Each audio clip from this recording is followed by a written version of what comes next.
What Bitcoin Did podcast. Hello there from Bedford. How are you all? Welcome to the What Bitcoin Did podcast, which is brought to you by Kraken, the best place to buy, sell and trade Bitcoin. We are living in very strange times right now. The UK has just been put into lockdown. And after posting a tweet a couple of days ago where I talked about supporting some ideas around central planning with regards to the coronavirus, I was approached by Aleks Svetski to discuss the government reaction to COVID-19 and the impact that this may have upon civil liberties. So quite a complicated subject, and I appreciate there are some people who hugely disagree with my opinions on this, that hate everything the government does and are very suspicious. I do appreciate that. So I also am very grateful for Alex to come on the show to discuss these subjects. But before we get into this, I do have a message from my show sponsors. So first up, let's talk about Consensus. And due to coronavirus, Consensus will no longer be a live event. So Consensus and Blockchain Week New York City will now be a completely virtual event. And if you have already purchased a ticket to Consensus 2020, they will be issuing full refunds. They will also be bringing together the community online to educate, grow, and create meaningful connections. So they are still moving forward with a packed agenda, and this will include many people from the Bitcoin industry, leaders, and special guests. So if you're interested in this, you can register at consensus2020.com, which is consensus2020.com. Also, I want to talk about Coin Tracker, and as I mentioned in my last show, I've got an interview coming up with their CEO, Chandan. There were a few people questioning why I would have a tax company sponsoring the podcast, and I wanted Chandan to talk about some of the risks of avoiding tax. Now, this isn't me supporting the state. This isn't me supporting tax. This is me accepting the reality that if you don't pay your tax, there are certain consequences. I do pay my tax. I don't want to, but I do pay it. So I've got Chandan coming on. I'm going to release that tomorrow. It's just a little short 30-minute bonus show, so you can check out that and some of the implications. But Coin Tracker is a very, very easy way to calculate your taxes. I've run my wallets and my exchanges through it, and it calculated my taxes in about 2 minutes. It is available for the US, UK, Canada, and Australia. It is free if you have fewer than 200 transactions, and you can also get a 10% discount by using the link cointracker.io/a/WBD, which is cointracker.io/a/WBD. And also, let's talk about my other new sponsor, Sat Street, which is now officially launched, and I know a bunch of you have checked it out, and I know a bunch of you like what they're doing. I also ran a competition recently up on my Twitter. It's still live. Go and check out my Twitter feed if you want to enter that. But Sat Street is the easiest way to send Bitcoin to everyone you know. With Sat Street, you can gift Bitcoin to people by email, and not only that, Sat Street gives you many ways to earn Bitcoin because they are bringing together all the top referral programs in the industry into one place. So Sat Street will reward you for every person you invite that earns Bitcoin. So newcomers get to learn about Bitcoin and earn sats, and at the same time, you get rewarded for helping grow the network, which is very, very cool. So if you want to earn Bitcoin and you want to find out more, head over to satstree.com, which is SATSTREE.com. Okay, so onto the show, and this is a complicated one, and this is a challenging show, and following my conversation with Giacomo, I have been wrestling with the state response to the coronavirus. I am a Bitcoiner, and I am somebody who has been down the libertarian rabbit hole over this last couple of years. I've never been fully convinced of a functional country without a state, and I think clarity is important here before people start diving in and saying you slave and you statist, which I get a lot on Twitter. It's not that I support our governments right now or their previous actions. I think there's a lot to dislike about the state. But I have always struggled to imagine a society without one. Does it descend into Mad Max society? Do we all need a tank? I also worry that it doesn't consider certain types of human behavior. And also, there is a world outside of this. There are people who want to live in a democracy, who do want to live with a state. I didn't vote in the last UK election. There was nobody I liked, and I just kind of felt, I just felt disillusioned with the whole thing. But I do agree that we need some kind of radical change to how society is structured, and I do think Bitcoin can influence that. But I am wrestling with the practical reality of society today and dealing with the impacts of this coronavirus crisis. We are facing a collapsing health system, and people are dying, and the lockdowns come with a trade-off of potentially collapsing the economy and eroding our civil liberties. And I'm kind of wrestling with what is the best path here. While some believe the erosion of our civil liberties is not worth the cost and we should allow people to make their own choices, does this put at risk innocent third parties? What about frontline medical teams who are under a huge strain and risking their lives each day? Further, what about the will of the people? Like I said, we do live in a state, we do have a government, and we do have democracy. If the will of the majority of the people is to have a government implement procedures to protect us, then should these be ignored? I appreciate this is a very complicated subject, but I do think it needs discussing. I think it's very easy just to shout status and slave at people who maybe consider that a government reaction is required, but what is the alternative? Are humans just a number? Should we just let this wash through the system and allow a bunch of people to die? So, yeah, following my tweet discussing my own view, I was approached by Aleks Svetski. He wanted to discuss this with me. And I think we both handled it well. It's a pretty long interview. It does go on for nearly 3 hours. But I think we came out of it understanding each other's position. But yes, I appreciate this is complicated. Happy to field any questions. Just hit me up. It's hello@whatbitcoindid.com. But yeah, crazy times right now. We're in a lockdown in the UK. I am continuing to work. I will be focusing on financial stuff and also the state response to some of this. But if you've got any questions, do feel free to reach out to me. Alex, man, how are you? I am good. I'm alive. Apparently not a zombie yet. So we'll soon see. Very, very strange times. I think I've started every podcast I've done in the last week or so with very strange times, but these are very strange times we're living in, dude. Fucking oath. Holy crap. This is what it took for us to get on a pod together, huh? Only the world burning down. It's all right. We would have got it eventually. I mean, usually, I like to do them in person, so we were going to have to wait for one of those times where we're at the same place and the stars align. But now I don't have that choice right now. So Indeed. Now we're going to a remote, which I don't like as much. I always prefer to be sat in front of somebody, but we will make it work. But very strange times. You obviously pinged me yesterday, so I have a habit of saying things that that can sometimes poke the bear certainly within the Bitcoin community, which let's say the Bitcoin and let's say the Bitcoin community, there's a lot of very strong opinions with regards to governments, the state, a lot of libertarians and anarcho-capitalists. So this would particularly have rolled some people up, and I get that, and I knew it would, but I do believe it's something worthy of debate. Yeah, well, look, I mean, it obviously made me smack my head, and I think a lot of those opinions, are well founded and well grounded. There is Agreed. in every space you get people who buy into ideologies and run around without fucking understanding them, and that obviously happens here, and I think you can see that in a lot of the in sort of the fake libertarians, which like one of the people I respect so much these days is like Giacomo, because he's consistently kept a moral compass in the direction of what he believes in. He's just consistently called people out from fucking Trace to God knows what, and like I feel like what you said just needs to be discussed. And I think there's a smarter way of explaining the other viewpoint, or the anti-status viewpoint, or whatever the fuck we're going to call it. So yeah, let's also be clear that I am not an expert on libertarianism or anarcho-capitalism. Neither am I. I don't think anyone is.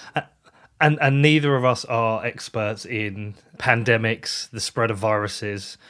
Neither of us are set in the position where we're having to run a government. We're let's just be very clear. We're just two people living through a situation, probably with similar concerns, maybe different opinions on what's happening.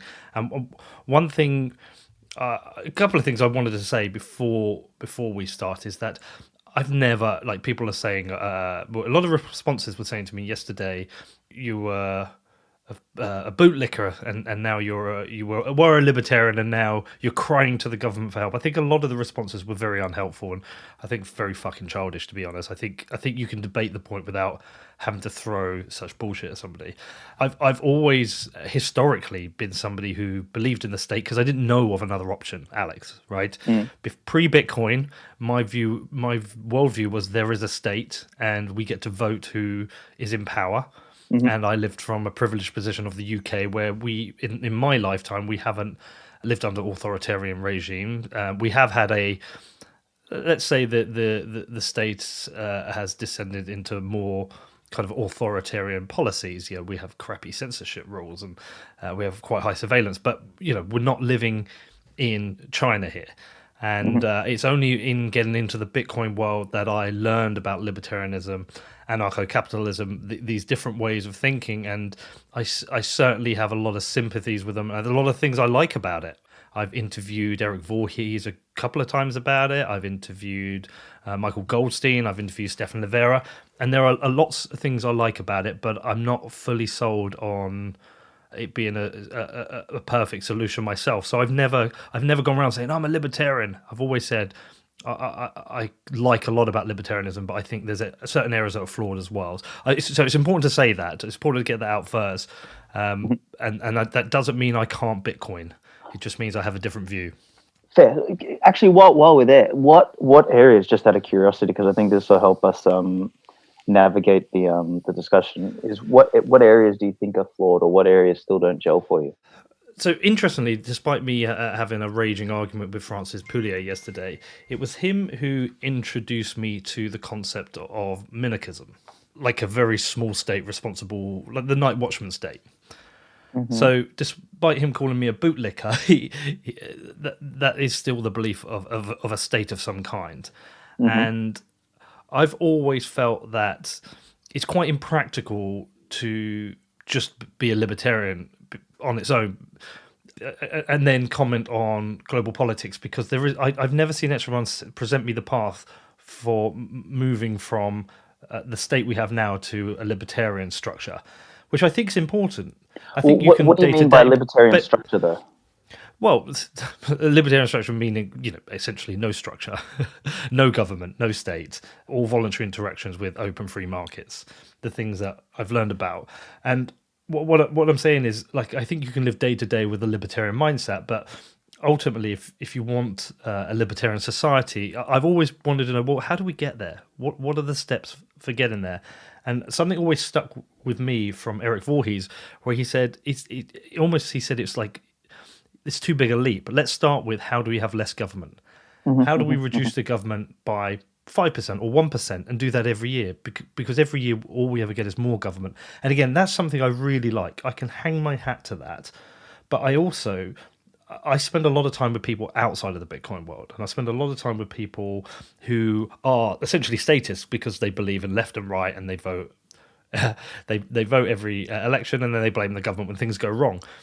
And we can sit here in our radical bubbles debating how bullshit the government is, but there is the practical reality of day-to-day life, and there's the practical reality of what the 99% outside of this world are dealing with, and I think it's important to think about those practical realities. So that's where I am. But I'm not going to claim to be an expert in any of this. But I am trying to be practical. Does that make sense? Yeah. Look, me neither. So me, for me, I've never sat down and quote unquote studied what is libertarianism, and libertarianism to me is sort of one of these things that has a lot of principles and ideals, but I don't think anyone is really clear on what the structure looks like afterwards, right? So you mentioned something there, which was when I said what does the libertarian structure look like afterwards, and you sort of said no structure, and I don't know if that's true or accurate, because I don't think that's what libertarians sort of drive as a concept, at least not from where I stand. I guess Bitcoin has been a catalyst for me to really become more, interested in the schools of thought and in the principles that libertarians have sort of been talking about for a long time. But I think one of the core pillars to me that I find important is this idea of personal property rights and having a low cost to defend yourself versus there being a high cost to attack someone. And what that little primitive does at the base is it diminishes the need for a group of representatives to have to organize in order to protect the clan, the group, the society, the nation, whatever fucking level we talk about, in order to protect, their property rights, and protect them from violence, etc. I don't think the idea of libertarianism is even possible without the ability to cheaply defend your wealth.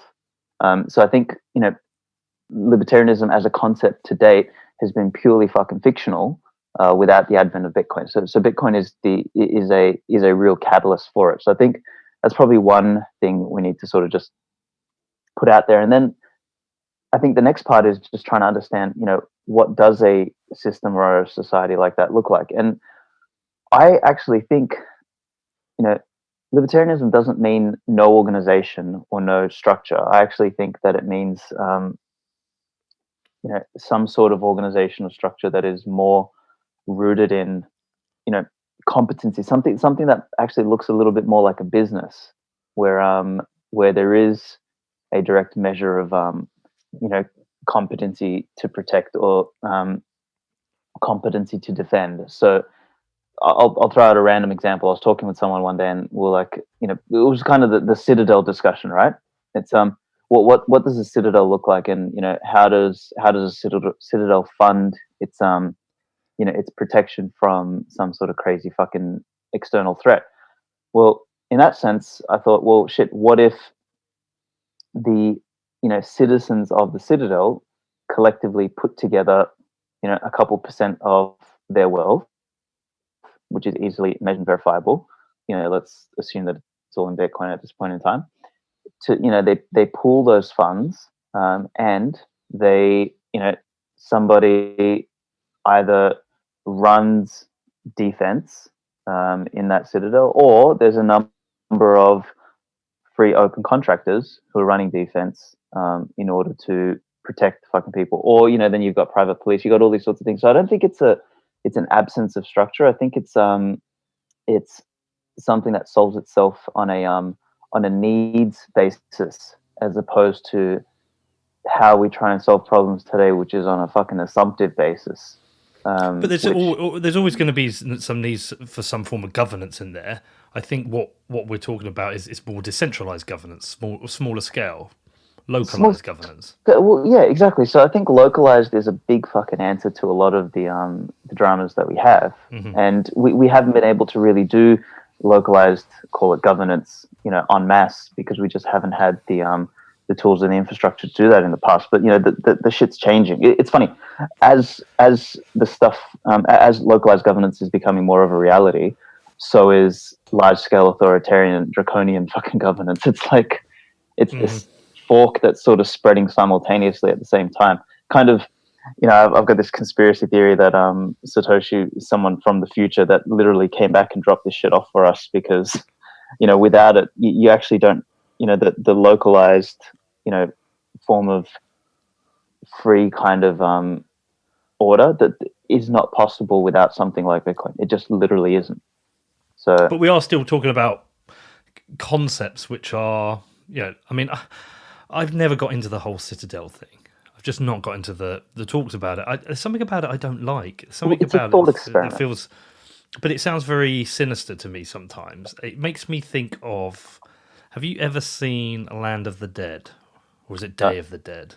It's one of the zombie movies, and it's an amazing movie. But essentially, the non-zombie humans living in this kind of gated tower, I would say, and outside are all the zombies. And it's actually what it does. It creates it's like a class system. The upper class are those living within the gated community, and the zombies are the lower class outside. It's really beautifully made. And eventually, and there's this amazing moment where the zombies eventually they realize they can walk through the water. They'd never got in there before because they didn't think they could go through the water. Then they realize they do, and they walk through and they attack the Citadel. My problem with the Citadel is that it has a form of a defense, but I still think we have this violent society. We always do. Look, anywhere I've been recently in my travels, doesn't matter whether it's Bolivia, Chile, Venezuela, inequality always causes problems. It doesn't matter what societal structure you have.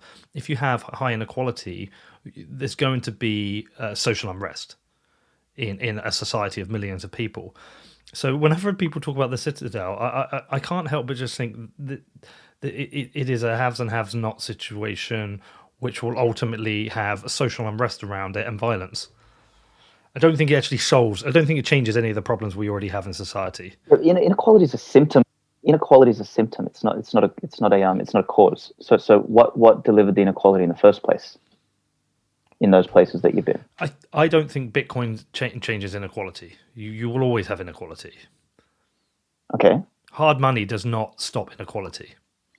I'm not saying it does. So I'm asking is let's first define the inequality you're talking about, and then let's talk about what actually, spawns some of that inequality. So what kind of inequality are you talking about? Are you talking about wealth inequality? Are you talking about fucking locational inequality? Are you talking about skill inequality? Are you talking about educational inequality?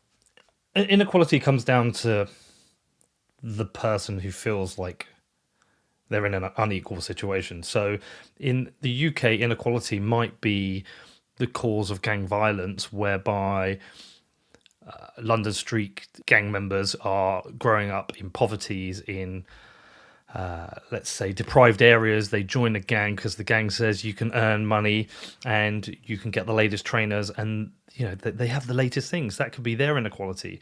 Inequality in Santiago, Chile now is those in the lower class paying taxes but seeing an increase in transport costs and a breakdown of the pension system, and believing they want education and health and they can't afford it. And that's their inequality. Inequality, I think, it depends on the location of the people. But wherever in history there has been inequality, there has always been violence. I think also inequality is exacerbated these days by globalization. I think the advent of mobile phones and global TV networks means people are more exposed to what other people have that they don't. And I'm not excusing behavior. I'm just recognizing the patterns of violence surrounding inequality. Okay, so do you think inequality is a good thing or a bad thing? I don't think either. I just think there are outcomes for inequality. I wouldn't say inequality is bad, because then we're talking about communism, and we know communism is dangerous. I wouldn't say inequality is good. It is just a thing that exists. But inequality has outcomes which leads to social unrest and violence. And when inequality becomes more extreme, and I think if you throw into the melting pot corruption, so an interesting point on... You just said the magic word, okay. Yeah, so if you look at in Chile, so I was out there recently. One of the interesting points there was there is higher inequality there, and there's a lot of people in the lower class who have seen their parents or their grandparents' pensions wiped out by a new pension scheme which was poorly designed. They don't have access to education. They don't have access to health. I'm not debating the value of socialism here right now. I'm just saying this is what they see, and they're angry. And some of the points that came back to me is like, well, what do you want? Do you want socialism? Socialism's evil, blah, blah, blah. The point is that pretty much, I would say every single government and every single country is socialist. It's just a spectrum of socialism. But there's no denying that the UK has socialist policies. We have the NHS. Despite having a conservative government, we have the NHS. We have welfare programs. We have programs for parents and single mothers and all different kinds of programs, that social programs. The US has social programs. In Venezuela, they have food baskets being handed out. Every single country has socialism. 100%. So, every single country today is socialist. We haven't had a capitalist fucking nation because we haven't had a tool for actual capitalism. But anyway, continue. So if every country is socialist, let's just be a bit practical about this. Let's look at Santiago, Chile. Sorry, not Santiago. Let's just look at Chile as a whole. These people live in a socialist country. They are paying their taxes. They are going to work. They are contributing to the government, but they are unable to afford healthcare. But they are contributing to society, and they are seeing masses of corruption within their government as well. So that's where the inequality is there, and that's why you get social unrest and violence. And it peaks when the inequality gets. And I think it peaks. I think it's a combination always of inequality and corruption. I think the inequality is something they feel, whereas the corruption is something they see, which almost throws tinder on the fire. Can I add some color to this? And I think it's a really important distinction, is that we've got two types. So the inequality you're talking about is symptomatic inequality. What I believe is that you have natural inequalities in every organic system. You're different. Agreed. You have different things that I can't do. I have things that you can't fucking do. So natural inequality is extremely and extraordinarily fucking powerful, and that's a natural thing. And I don't think anybody fundamentally or naturally has a problem with people being different. That is actually what makes human beings human beings. It's what makes us unique. And no, some people certainly do. Some people. Okay. I mean, but I disagree with them. Fucking morons, right? So yeah, and I disagree with them. Correct. But fundamentally, what makes us different, what makes us unique, is extremely important, and makes us that. So that's inherent. Call it inequality, and you can build a powerful system off that. The problem is, so here we're talking about the ability to rig the game. It's not inequality that makes people angry. It's rigging the game, which causes symptomatic inequality later that is fundamentally unfucking fair. That then creates this second layer of inequality, which is not causal. It is symptomatic. It sits above what real inequality is. And then you have dumb cunts who get mixed up, and they just point to inequality as this blanket term, and they blame everything about inequality. And they therefore think the solution to this is to make us all the same, to make us all fucking communists or socialists or whatever, as if that's the fucking problem. It is not the problem. It is the piece in between where somebody can rig the fucking game. And whenever the game gets rigged, particularly to a large extent, like what you're discussing in South America, or like what's been happening for fucking hundreds of years in Africa, or whatever other fucking place, when you rig the game, people have these what's called what's the word, like exogenous events. So like shit happens externally to what they can control that creates greater and greater unfairness. I don't even want to call it inequality, because I think there's a big difference between equality and fairness. I think what actually makes people angry is fairness. Yeah, I think that's a really important distinction. But I would say, even in a fair system, you can have inequality, and that fine. Inequality. But I still think in that system, fairness is subjective. So inequality might still lead to violence and social unrest, because what you think is fair and what I think is fair, it might be entirely different. Look, and I'll agree with that. So you're never going to take the I guess that stems from deeper things like people's jealousy and people's incompetence versus competence ratio between others, and the fact that it's potentially easier to tear somebody down than to build something up, and all of that sort of shit. But I think you need to throw in desperation in there as well in certain situations. So if you go to, for example, somewhere like Venezuela, which is essentially a completely broken society and broken system, which is highly socialist, verging on communist in certain ways, in that they are handing out food baskets and to the poorest who can't survive on the minimum wage. But where the society has completely broken down, and you have people there who they can't get enough money to survive, mm-hmm. or are also greedy. You have different. You have crime, which stems from people who are just essentially gangsters who just want more and happy to rob. But you also have crime which comes out of desperation as well. I mean, that I guess at some point,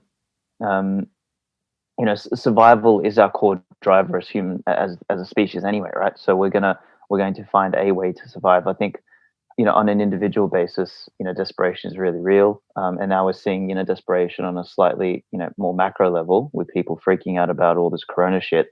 So yeah, I totally agree with that. I think those situations just become more real when you end up having, a basket case scenario like what's happening in Venezuela, where you don't have some core principles that people can rely on, where the game that you're playing is fundamentally fucking rigged and fundamentally flawed. You have that at a much broader scale.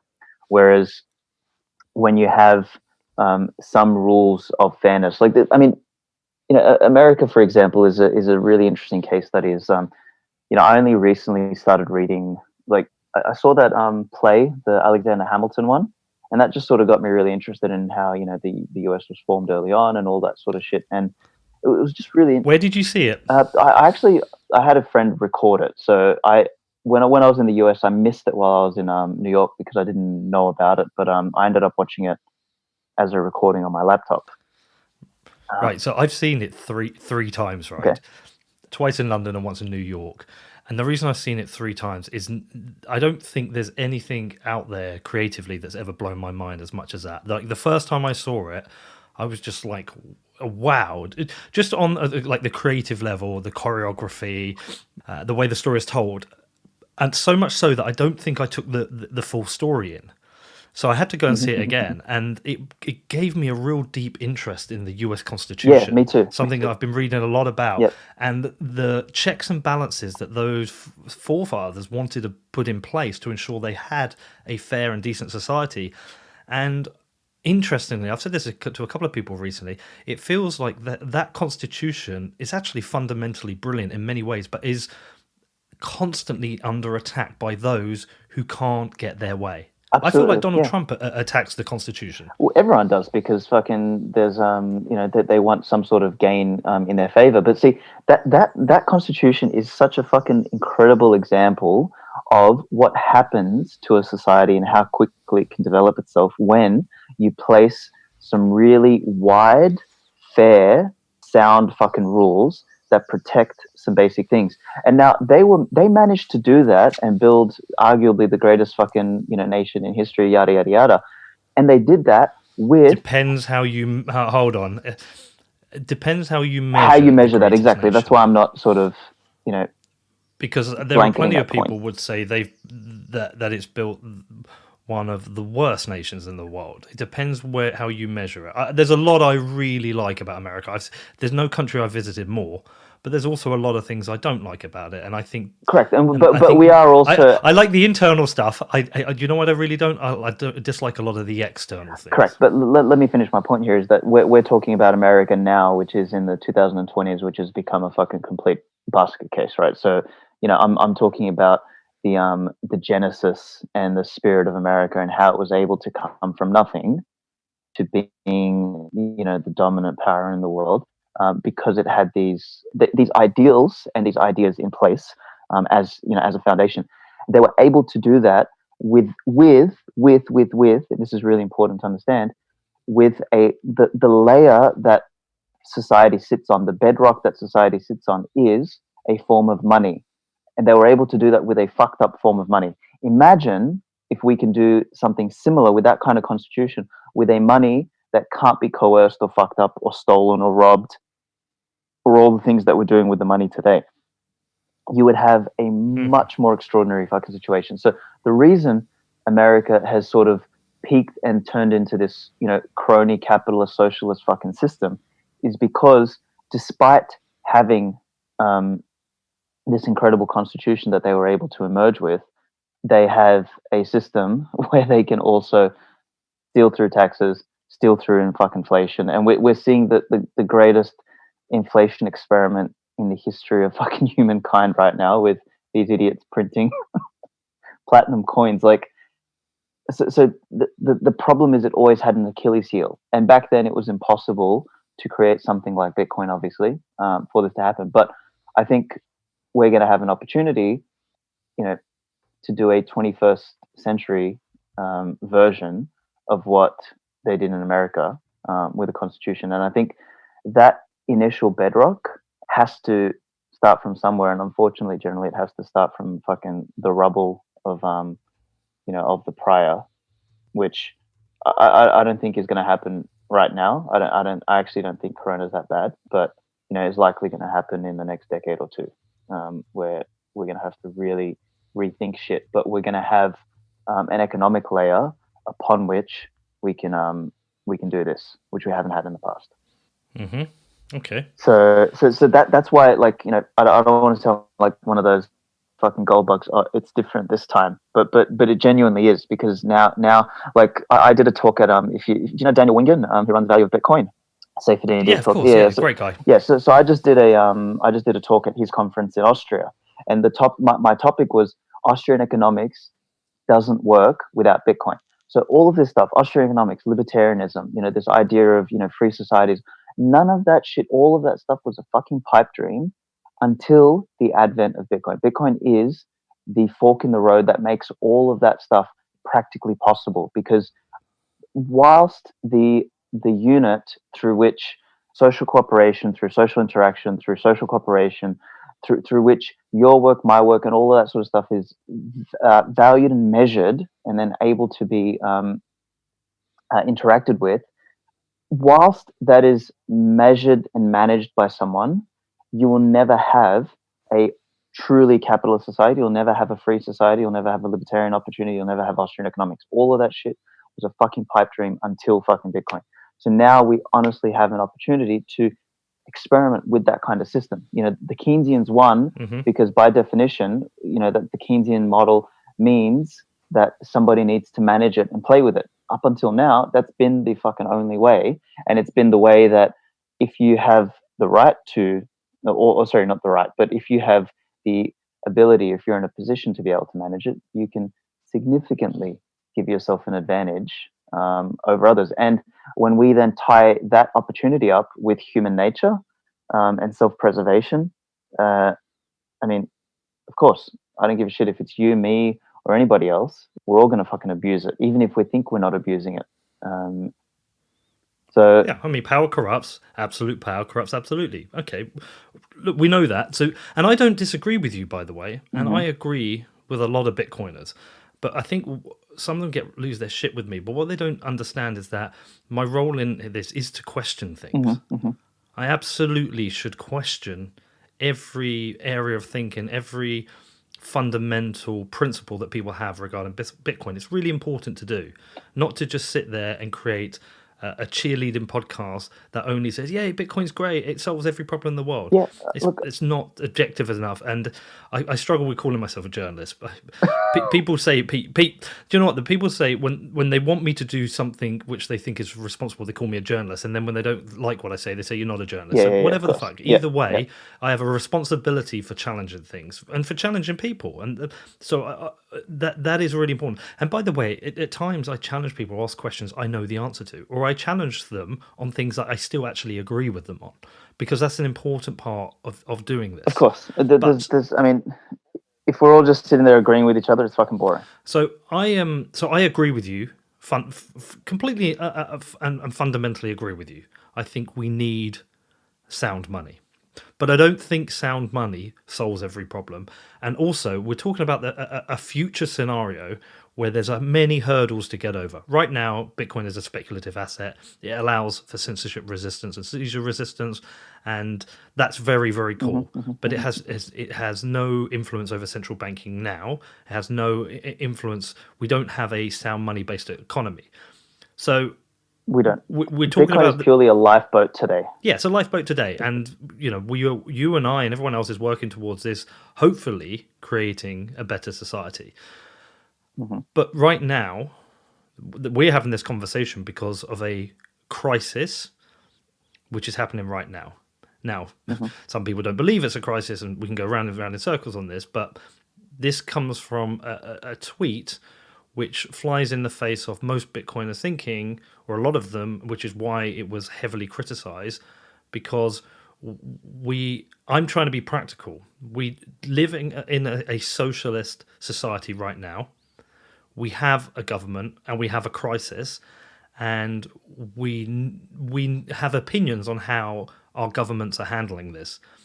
And by the way, I think none of us are experts, but we have an opinion. But there are many people acting like experts in what should happen, and quite frankly, spreading disinformation, talking about things as an expert which they're not an expert in. And I think that is quite dangerous. But we can come back to that. And by the way, I've probably been a hypocrite of that as well. But as I said, this conversation started from that tweet, because right now we are in a situation and people are questioning whether this is right. Actually, I think there's a couple of things. Firstly, people are questioning the response, the decisions these governments are taking. So they're questioning whether they're the right decisions. They're questioning the trade-offs for these decisions.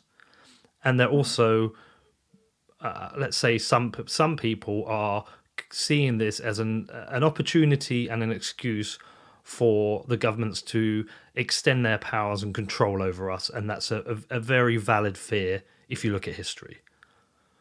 So I think this is where what we should talk about now, not the future Bitcoin world. Let's talk about what's happening right now, because this is the active debate, right?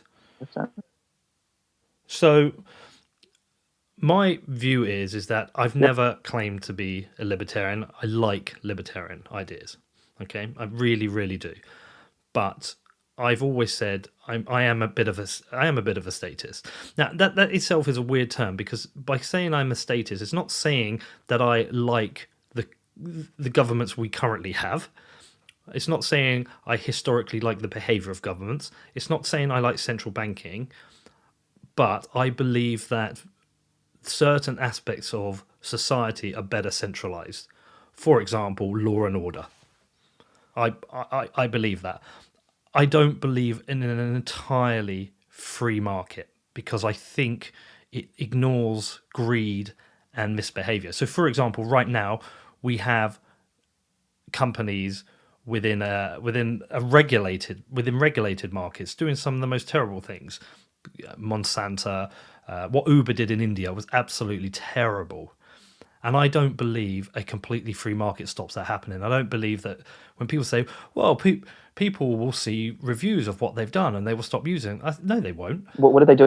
What Uber did in India. What did they do? What Uber did in India, it was quite shocking, actually. So they went to...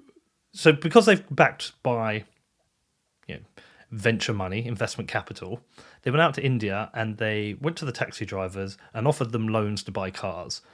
And essentially launched in India.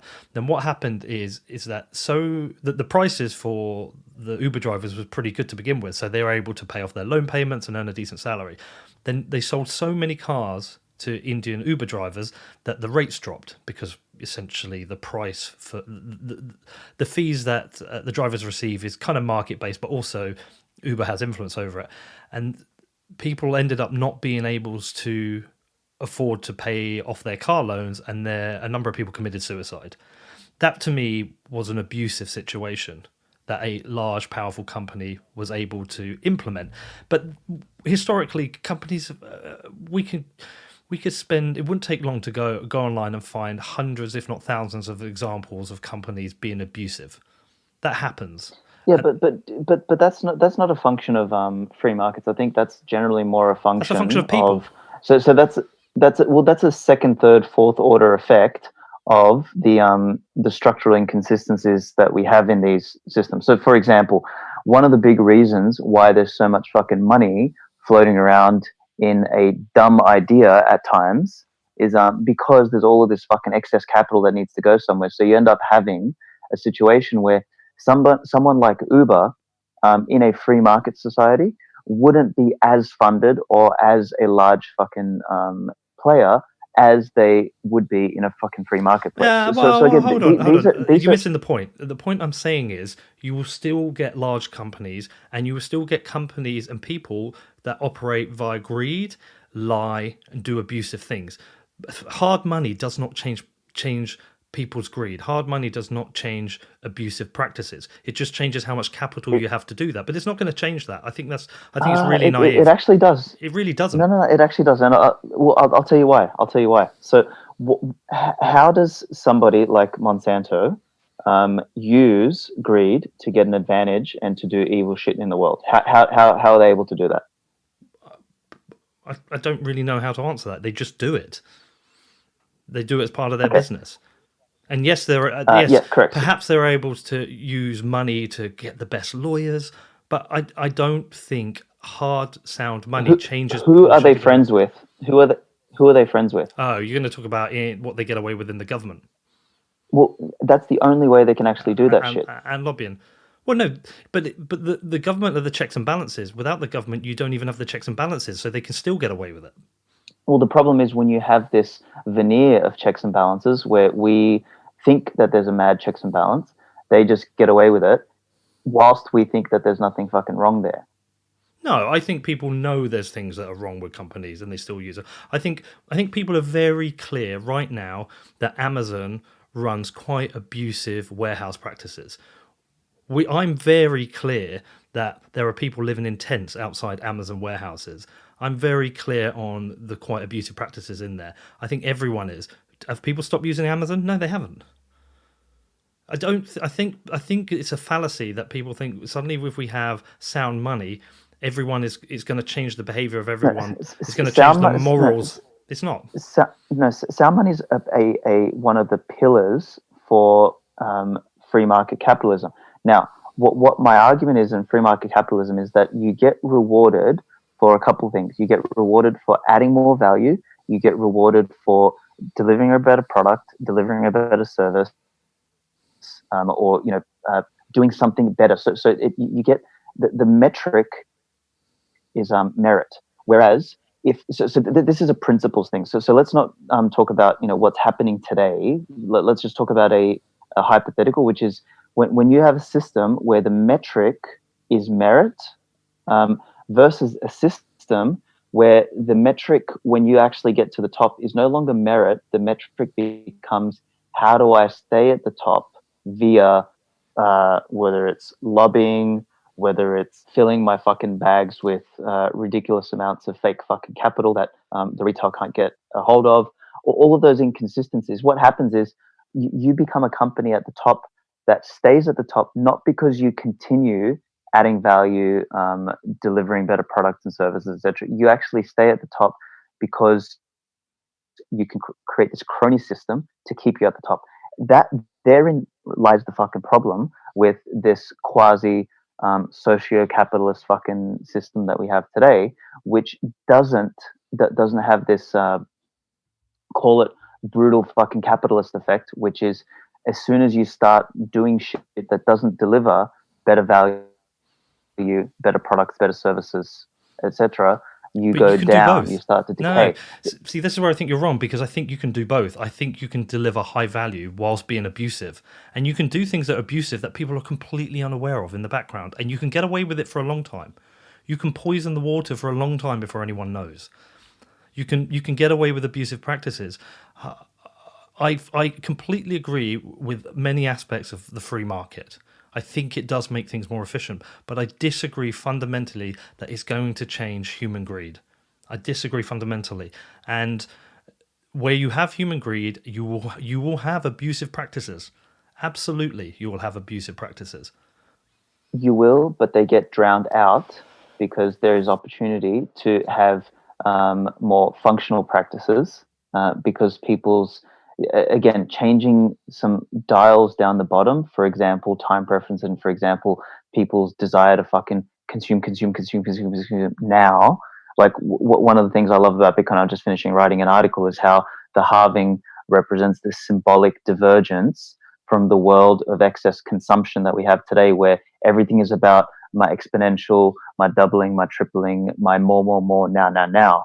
Whereas when you change some of the dials at the bottom, and this is why time preference is such a powerful thing, and this idea of Bitcoins being savers, etc., is you create you have the base ingredients for people thinking more ecologically, thinking more long term, and behaving around a new form of principles. Versus a lot of the problems of today stem from the fact that down the bottom, at the very base of how society functions, it's driven by blind fucking consumption without regard to the future. It's driven by more, now. It's driven by the incentive to win and stay at the top through corruption, not through merit. So I'm not saying that Bitcoin is panacea to everything, but what it does is it diverges. It's a divergence from the core principles that we have today, which are clearly fucking flawed. And what those core principles do is we trend, despite some people's belief that some things are free market and all that sort of stuff. So we've got this big mishmash of shit. So despite all of the good in the world, we have these dials down the bottom that it's almost like let's picture a water flowing down like a slope, and you've got grooves in the slope. The grooves that we have at the moment are fucked up. So, water is still trending inside those grooves. What we need to do is we need to change some of those grooves. And it doesn't mean that nothing bad is going to happen in the new system. It just means the tendency for that to happen is a lot fucking less. And that is... But that I'm not disagreeing with.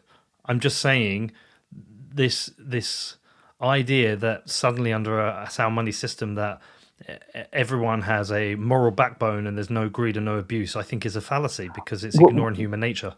Correct, and that's the thing. So you can't change human nature, but what you can do is you can build systems and infrastructure. You can build this playing field that allows that has a tendency to move in a particular direction versus the tendency we have and the direction we're moving today.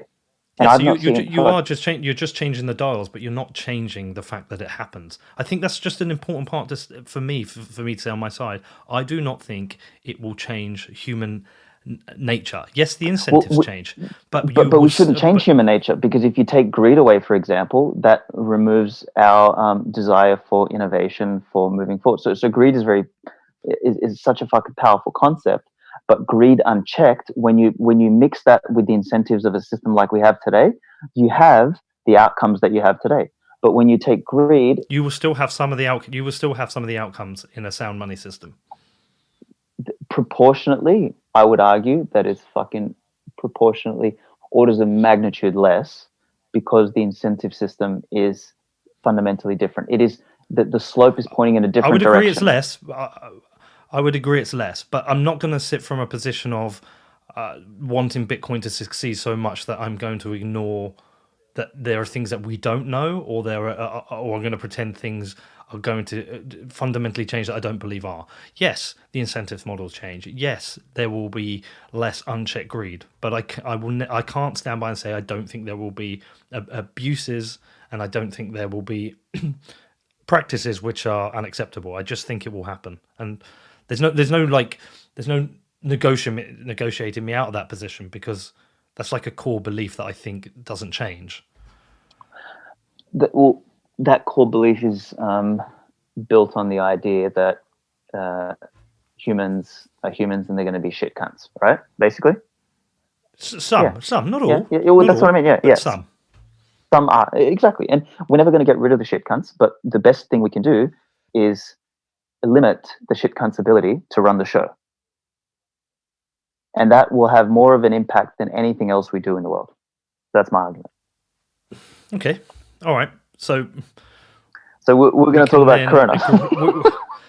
Well, yeah. So getting onto the situation is that I agree with the direction of Bitcoin. Is that there's no disagreement with me here.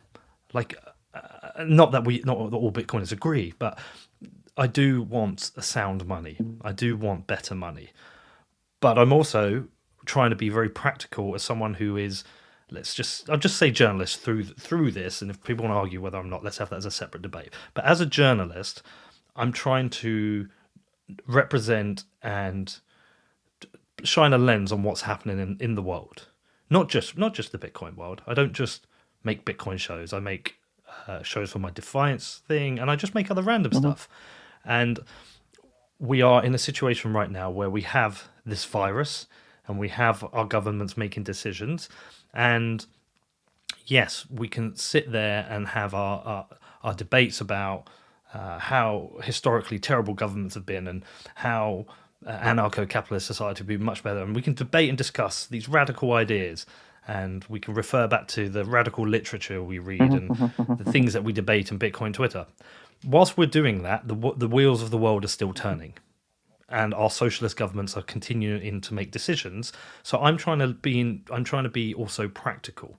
So, for example, today the government is debating 300 pages of new legislation, which is going to get passed. It has support from the opposition bench, and has support from pretty much unilateral support, but the debating certain aspects of it. One of the politicians came out and said, it's very difficult for us to debate 300 pages of legislation in one day. These are emergency measures. So what the biggest contention point in the debate is, how long do these powers last for? The government wanted them in for 2 years. I think the reason being is the assumption is going to be 18 months till we get a vaccine. Therefore, they're giving themselves a buffer, right? And some of the rebel MPs are saying, no, it's a year, ideally 6 months, and then let's review again, which I think is a very good thing, that these are meant to be temporary measures. Obviously, there's a risk they won't be, and the evil overlord government will want to keep these powers and enslave us, blah, blah, blah. And I think they are genuine concerns. They need genuine... I think it's rarely the evil overlord government. I think it's more so the idea that the next crisis is around the corner, so there's a simple justification to keep them. So anyway, that's just my connection. And that's a good point.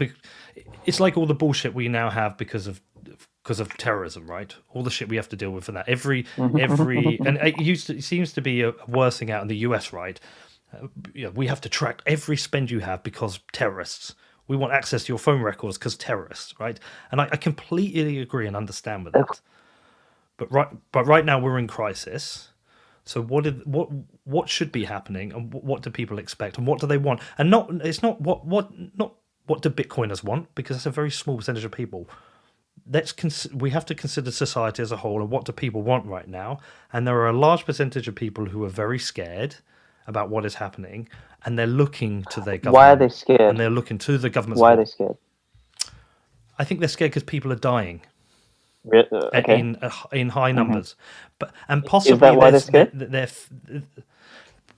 I think, well, it depends how you want to look at it. You could say they're scared because they're sitting watching 24-hour news and seeing people dying in hospitals of Italy, and you could say because the media is spreading fear.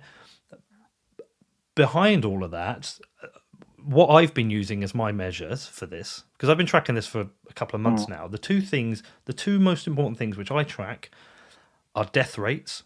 I'm ignoring infection rates because they're highly skewed, and every country is testing in different ways. So it's a poor benchmark. I think death rates are an interesting benchmark, and I'm also following the reports from frontline medical staff in the hospitals of the worst affected regions. So originally in China, the footage and the response from the doctors there. Now in Italy, and now obviously the UK, we're having reports coming out, and it's happening out in the US a bit now, and also France and Spain.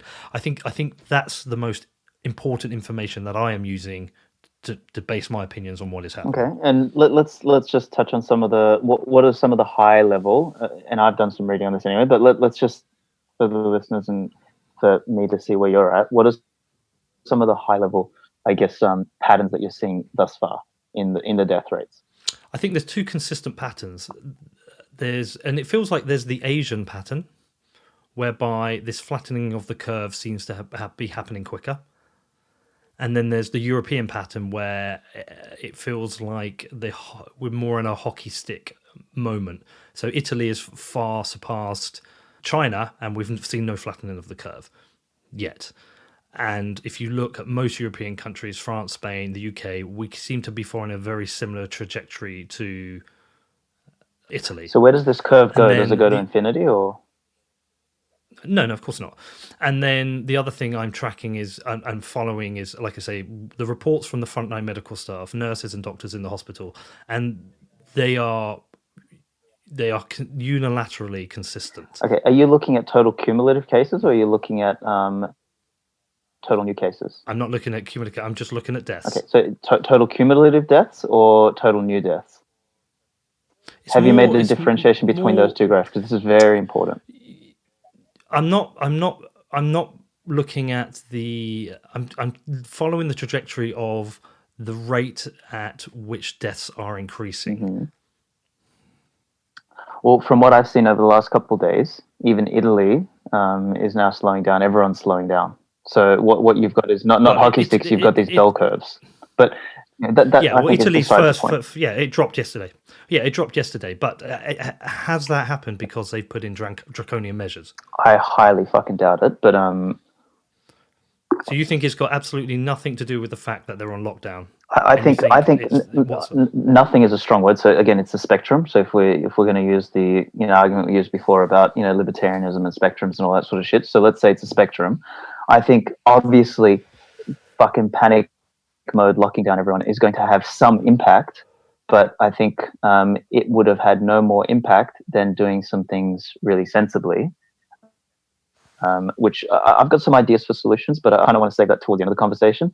But I think we would have got the same fucking result with much, much, much, much, much less ridiculous fucking knee-jerk reactions that I think are going to create much bigger problems than the virus ever could have hoped to create. So I'm going to put myself in the world where I don't know because I'm not an expert in this area. Okay, I just don't know. Yeah, well, and I can't say whether you're right or whether they're right, and I it's too risky an area, I think, for someone like myself to weigh in on that. Okay, but carry on. Yeah, well, look, I'm obviously in the same fucking boat, but I'm just going to take an approach toward the end about again. I think all of this just comes back to principles and how things are approached, and what we spoke about, earlier with, Bitcoin being, a new set of principles that, people and society can function with, that trends in a very different direction to what we're doing. So I think a different set of principles in how we approached this whole clusterfuck would, send us in a different way. So, for example, right now people are calling for fucking stimulus because, everyone's out of work and all that sort of stuff. Well, my argument is that crazy fucking stimulus, like what's being produced now with stupid $1 trillion coins and whatever else, like that.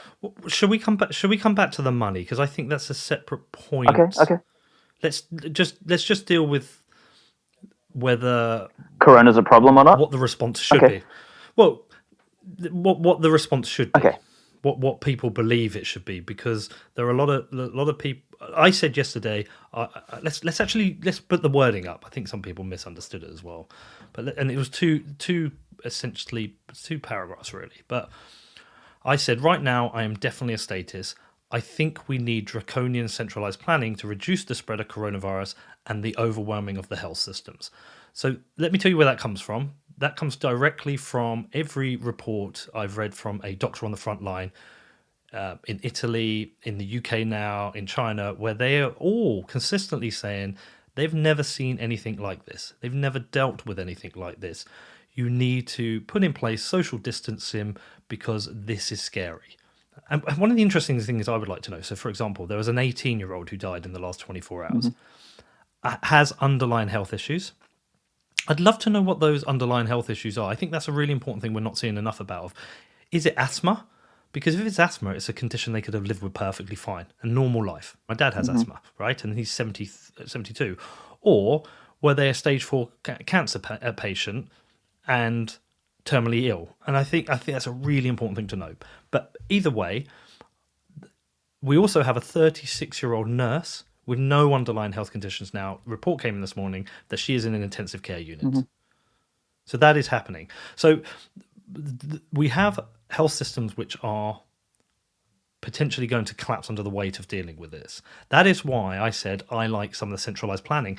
Specifically, a couple of things I really like is that the UK government realised we didn't have enough ventilators and turned around and said, we will buy any ventilator at any price if people can start making them. And now we're seeing all these different companies change what they're doing. There's a company that makes lawnmowers and vacuum cleaners who are now making ventilators. That's fucking fantastic. Okay. I think that is, I think that's brilliant. But bear with me.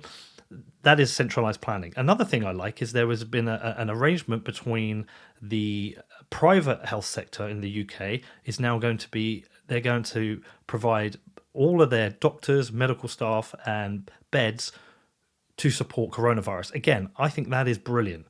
So when I talked about centralized planning, they are the things I like. I really Okay, like so those. if we're starting off with the basis that, hey, we have a fucking socialist system and we have these guys running the show anyway, what's the best they can do? So that's where we're starting from, Yeah. right? So we're not talking about, you know, in a free market Reinventing the system. situation. We're not Yeah, reinventing the exactly. system. We're working with what we've got. So, okay, a couple of the measures that you mentioned there are fucking fantastic. So I think in the system that we have, a couple things, I think the most important thing that should have been done from the fucking beginning was incentivize any company that can make tests. They can make tests and sell tests fucking tax free, or that the tests are bought, like you said, by the government at fucking any price. Because then what you do is you I agree. incentivize the private sector to go and produce the first fucking thing that is important in this entire chain of events, which is not locking people up in their fucking houses or producing new laws or fucking any of that stuff.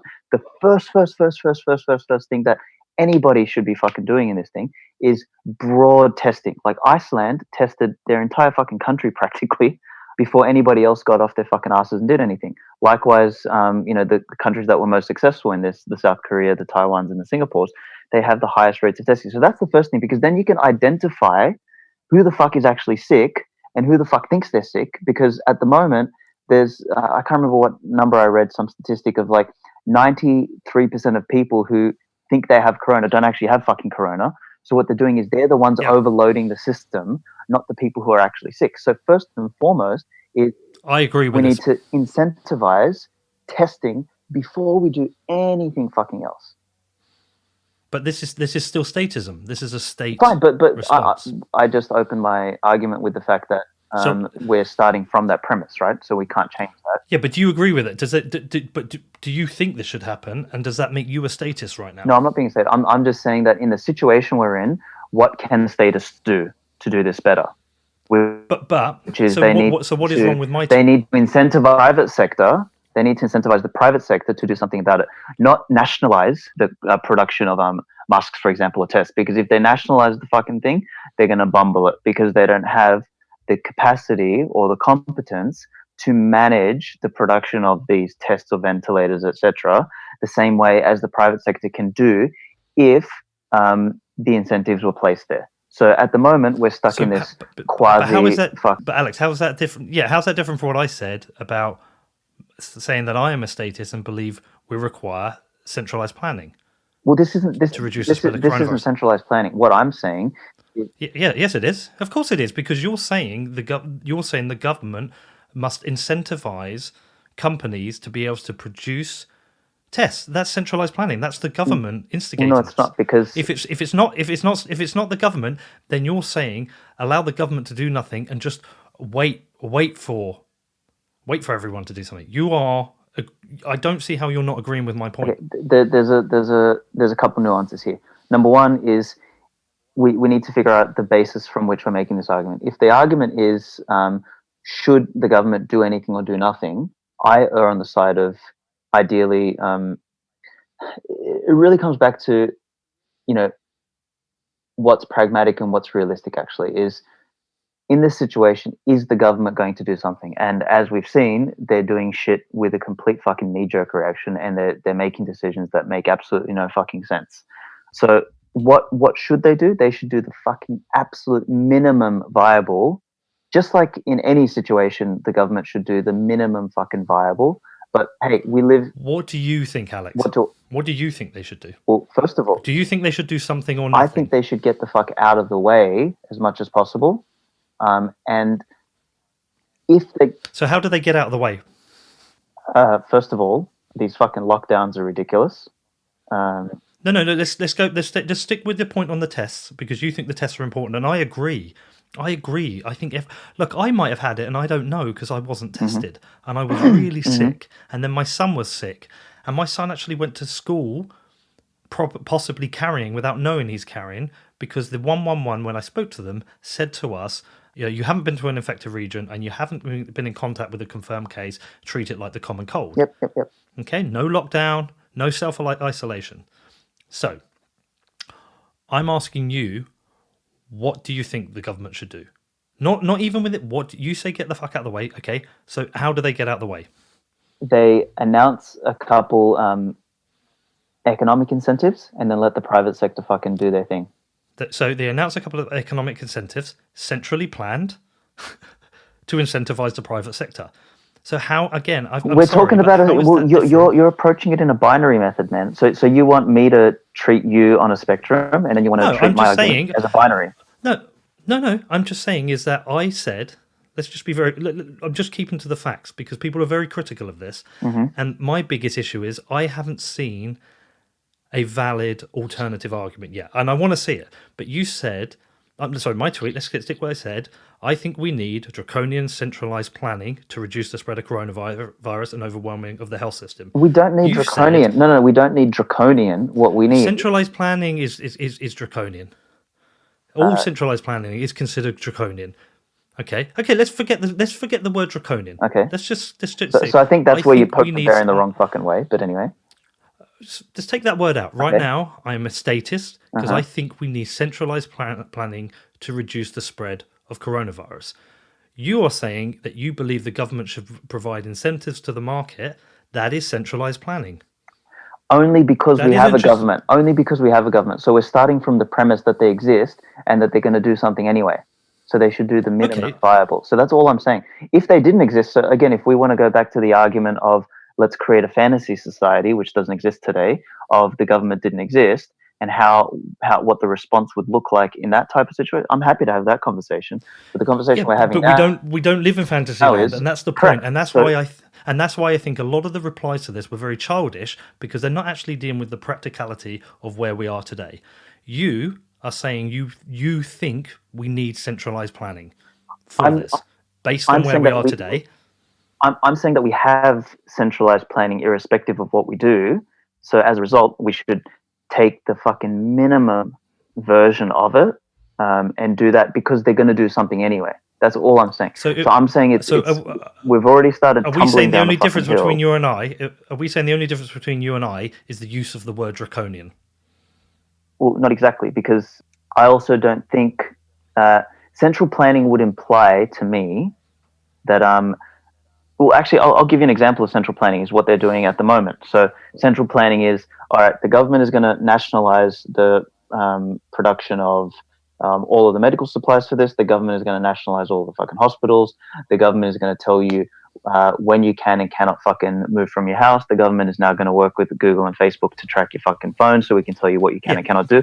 The government is going to enforce the close down of all these fucking businesses. That to me is fucking morons, central planning that are going to create 100 times the fucking problem than saying, all right, in the beginning, we need to figure out what this thing is. So we're going to create an incentive for anybody who wants to build fucking testing masks and everything.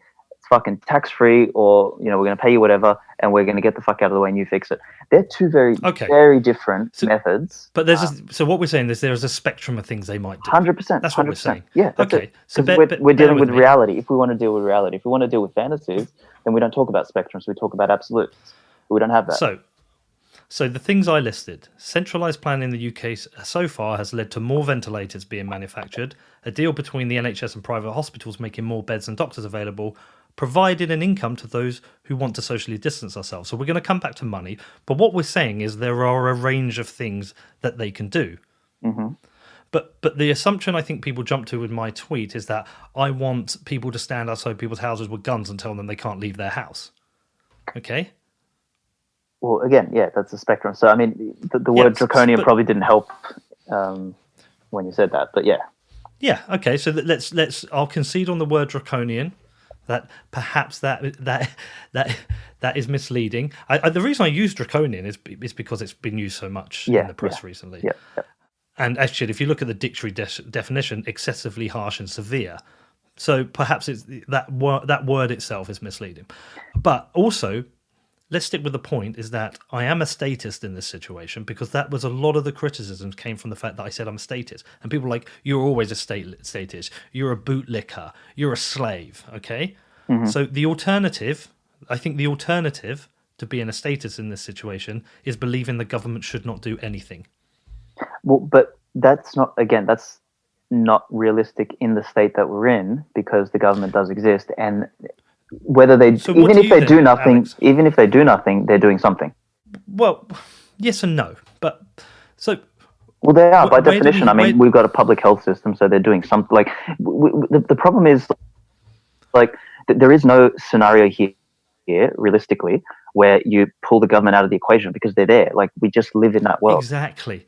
So where is the use when somebody tries to open up this debate and says, look, right now I'm a statist, I think we need centralized planning. But where is the use of people turning around saying you're a slave, you're a bootlicker? What actual use and what actual contribution is that making? I don't think you should wave the status flag. I think what you should be doing is you should be saying, I think there is a better way to approach this. And hey, by the way, we do have a state, we do have all these governments who are fundamentally, incompetent at many things. But hey, the one thing they could probably do here in this situation is a very, very light touch, not a draconian authoritarian approach where they do harsh fucking measures. What they need to do is a really fucking light touch.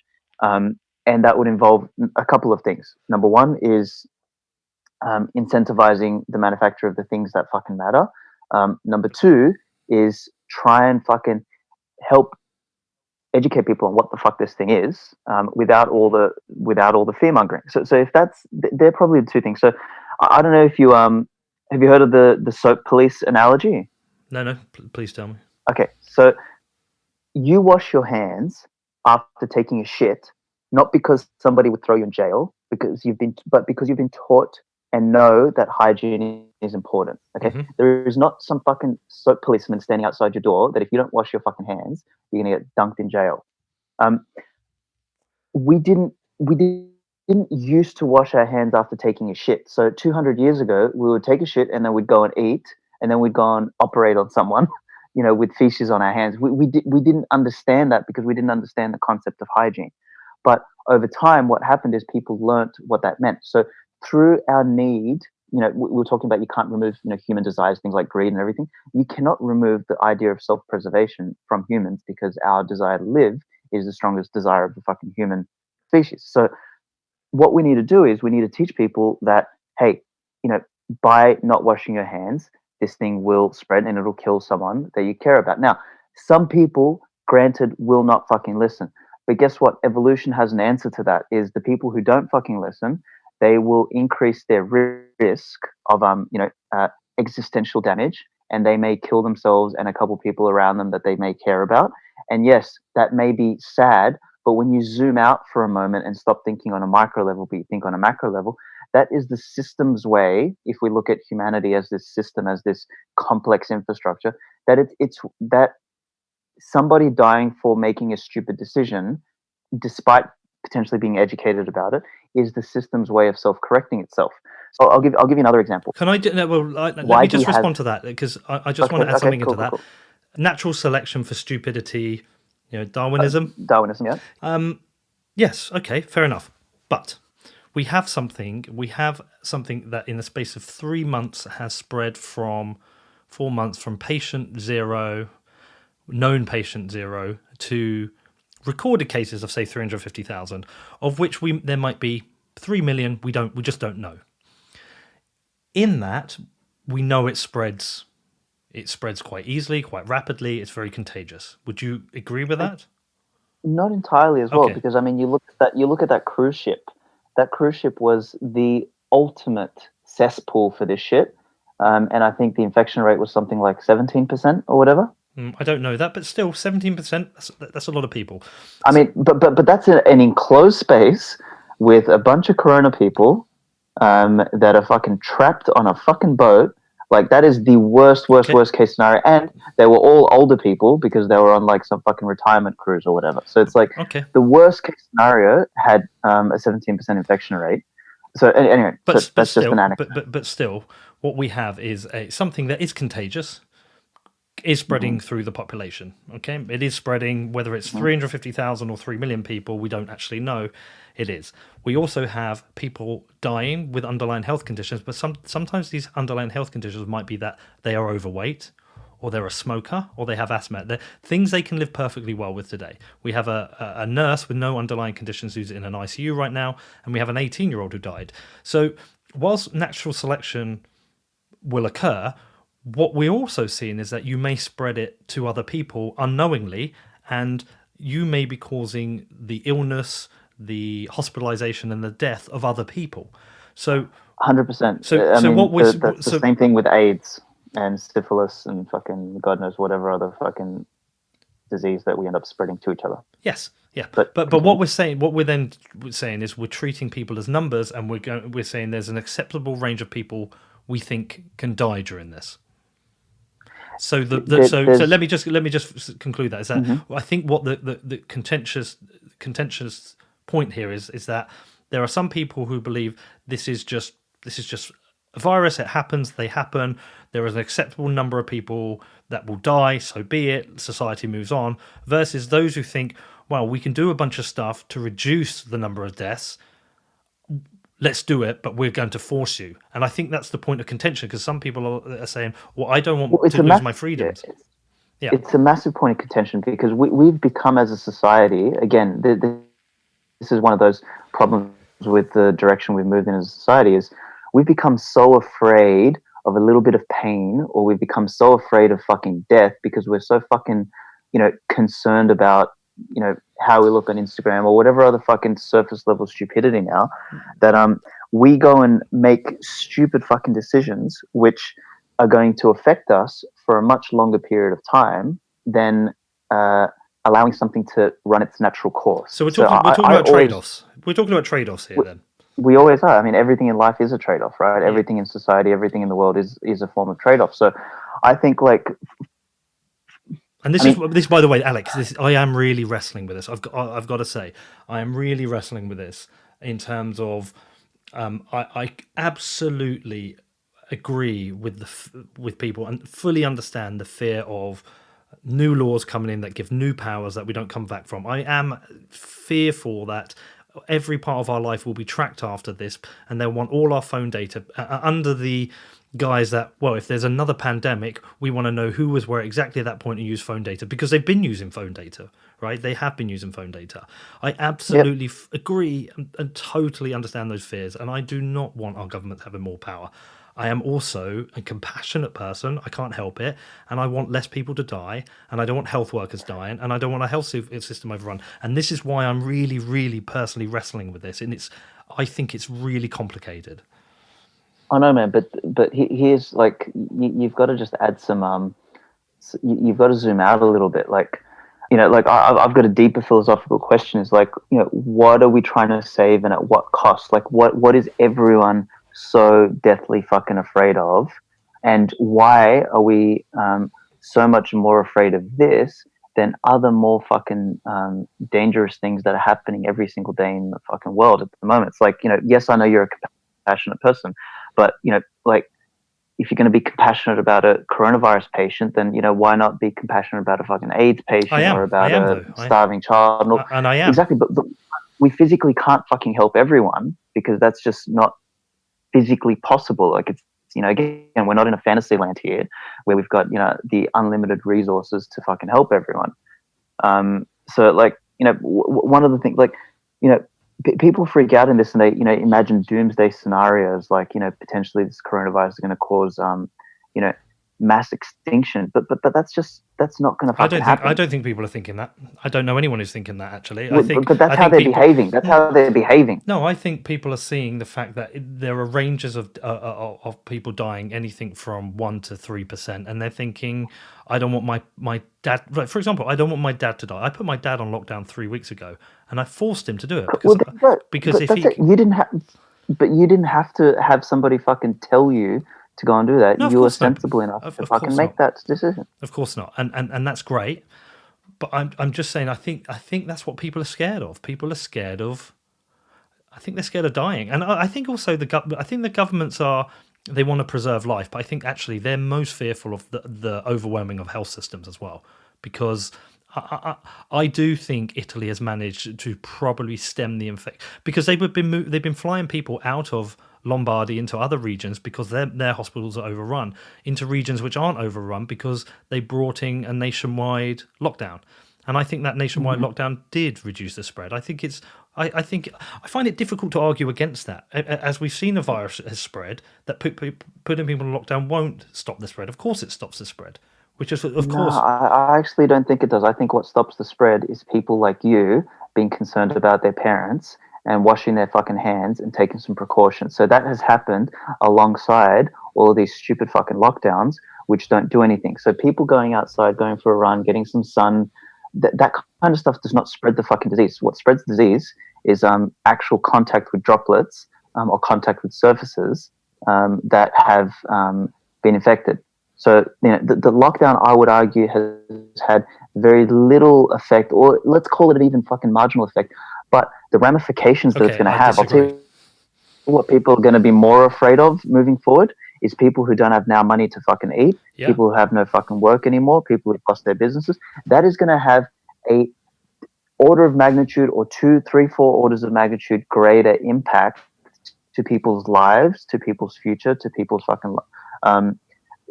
fucking prospects of living a fucking life than the coronavirus ever would have had if it was just allowed to fucking spread through. And you might be right. Let's even the worst case scenario, just allowed to fucking spread through to everyone. So we've traded an if for a guaranteed fuck up, basically. Because did you see the chart this morning of the unemployment claims in the US? It's unbelievable. Sort of been falling over the. It's fucking ridiculous. Mm-hmm. What effect do you think that's going to have versus if the government sort of stepped back, took a fucking light touch? So we've got all this spectrum, right? So shall I answer that? Shall I answer that? Okay, yeah, go. I don't know, and I've got no way of knowing and no way of accurately predicting the differences. What I can say is that I expect we're going to see a higher rate of suicides over the next year, and I think we're possibly going to see a lot of weird things pan out that we know are going to happen just from being in a Bitcoin world, that we know where money printing is going to lead to. We know what that's going to happen in inflation. And I've seen the impacts of inflation in other countries. And what which scenario will see more people die? We don't know. Possibly more people would have died. We might have lost 1 to 3%, whatever, of the population with coronavirus allowed to just spread. We don't know.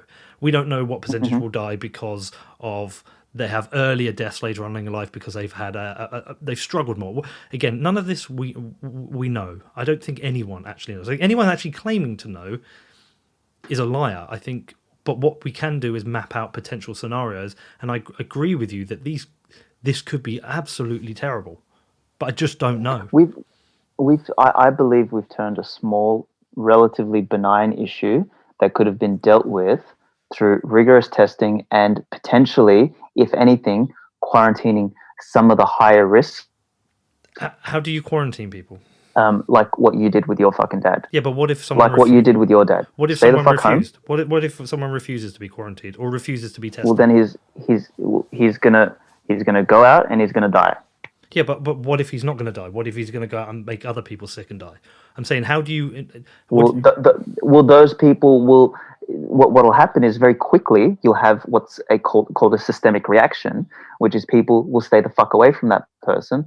And guess what? Unfortunately, some people are going to die, and some people, unfortunately, who didn't deserve to die, who shouldn't get the systems, who got their life cut short, are going to die the same way as some people unfortunately die when they cross the fucking street and some maniac runs them over. Yeah. Well, let me ask you a question. It shouldn't have happened, but let me just ask you a question. Say we have widespread testing, and we have widespread testing, and there's a family that's been tested, but one person refuses to be tested for whatever reason, and 2 of the family come up with coronavirus, and we suspect this other person has coronavirus but they haven't been tested, and they refuse to be testing, and they go on and carry on living their life and potentially spreading it. Do we just allow that to happen because we really believe so much in defending our civil liberties, or do we arrest that person? Okay, so in both a free market libertarian society and in both a statist society, that person who has no fucking reason to refuse being tested under this situation, something would have to happen to them. What's that something that would have to happen? Lock the fuckers up. Simple as that. So even in a libertarian society, well, in a libertarian society, the people who think they're at risk will get rid of that fucking person. So whether it's a private fucking police force that throws the fucker somewhere, because they're too stubborn to get tested. Okay. Or in a state fucking system that we have now, is that the cops, if you Well, let me can just get ask you to that, tested- because we don't live in a libertarian society. So, do you believe the police should be able to arrest that person and force their quarantine? if that person has the capacity to get tested and they don't want to get tested and they don't have a fucking reason, what the fuck's their problem? No, I'm not saying what the fuck's their problem. I'm saying, do you believe the state should arrest that person? If there is a risk of them fucking infecting others and they can get tested and they have no reason not to get tested, like their fucking brother got tested fucking right there with them, there may be a case for that, yeah. Okay. Because they're fucking potentially harming others. But we currently don't have a law in the UK that allows for someone to be arrested for this. So if there's no law for that, do you believe... are you okay with the government passing a new temporary law for this? See, I think you're in a tricky position now, because I think you're in a position where you're trying to defend your ideology against a real scenario. But see, my ideology isn't confined to one person's action, right? So my ideology has never stated that you can go and do whatever the fuck you want, irrespective of the damage to other people, right? So that's not my ideology. So my ideology here is that you should be free to do whatever you want to do as long as you're not harming other people. So me, for example, but we don't know if we don't know if this person's harming anyone. Correct, but you just made the assumption that they can get tested, but they don't want to be tested. Yeah. That's a very different argument. But that is somebody expressing their free will to, I don't want to be tested, like anti-vaxxers. Like that's no. Anti-vaxxers aren't spreading fucking shit. That's a very different story. They can be spreading shit with their children. They can be spreading shit with their children. No, they can't. No, that's not true. What I mean, you don't believe that people who refuse to have their children given, say, the MMR in the UK, aren't putting at higher risk of their children developing it and spreading? What's MMR? Measles, mumps, rubella. I mean, I never got vaccinated for that shit. I just spread it to anyone. But yeah, but even that. So why do we vaccinate people at all then? Because I think that's another strange thing that we've created in society, where we've. I mean, okay. Do you know how much of the body? That's another discussion. But the body is 53% fucking microbes that aren't actually humans. Yeah, let's not go down a new rabbit hole. Let's just stick to that point. Yeah. We don't have a law that allows you to arrest and force quarantine people who you believe may be infected. So, do you agree that the state should pass that law? No, I believe that we should have something in place that gets people tested. Yeah, but this again. Sorry, I'm going to push you on this because I think it's important to map these things out. You said a moment ago you agree that person should be arrested if we have a suspicion they might be infected and they might go and infect other people. But we don't have a law that allows that. Not a suspicion. If they refuse testing. Okay, so you believe that we have to force testing. In the absence of voluntary testing, that and in the existence of a state, then that may be something that needs to be done. Yeah. See, this is the point, and then let's go back to my tweet. Sorry to keep doing this, but I actually think that very few people. I think we're talking again about another fantasy scenario, which is we're not, because the government existed. If testing existed, I think everyone would get tested.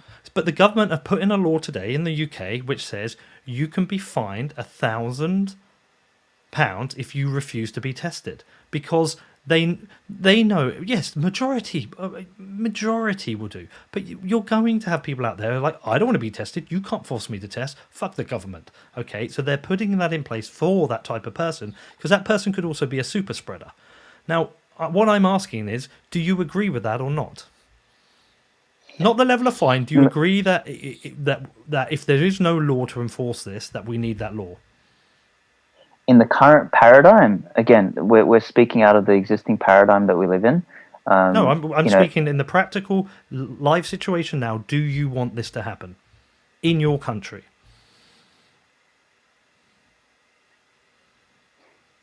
See, you are. I think, no offense, Alex, I think you're trapped by what you want to believe and the practical situation. I think that's why you're pausing on the answer. No. I'm trapped by my idea of doing no harm to others, and this is where a situation like this is a bit more complex. And looking at a scenario where if somebody can get tested and they don't want to be tested, and there's a risk of them infecting others, then yeah, there has to be a consequence. Because again, if I put on my systems thinking hat, in any system, that there must be a consequence for constituents within a system behaving in a way that's detrimental to the others. So as a result, yeah, that leads me to agreeing. Do you think a law should be passed for this? I guess so, yeah. Okay, so then I'm just going to refer back to my tweet, which I said, I am though thinking about post-coronavirus and how we ensure governments retract from their new powers.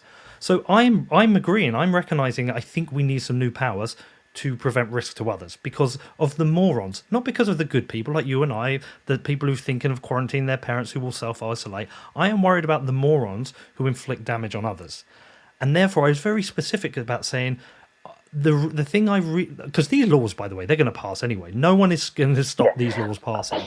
So I'm thinking right now is that we need to be very aware as a public of these laws, and we need to be very aware that they can't stay, and we need to be. So that's what I'm thinking about. So again, I don't understand what is wrong with this tweet. I understand from the point of the anarcho-capitalists who just fucking hate everything state. Yeah, fuck you, state. I don't want to agree to anything.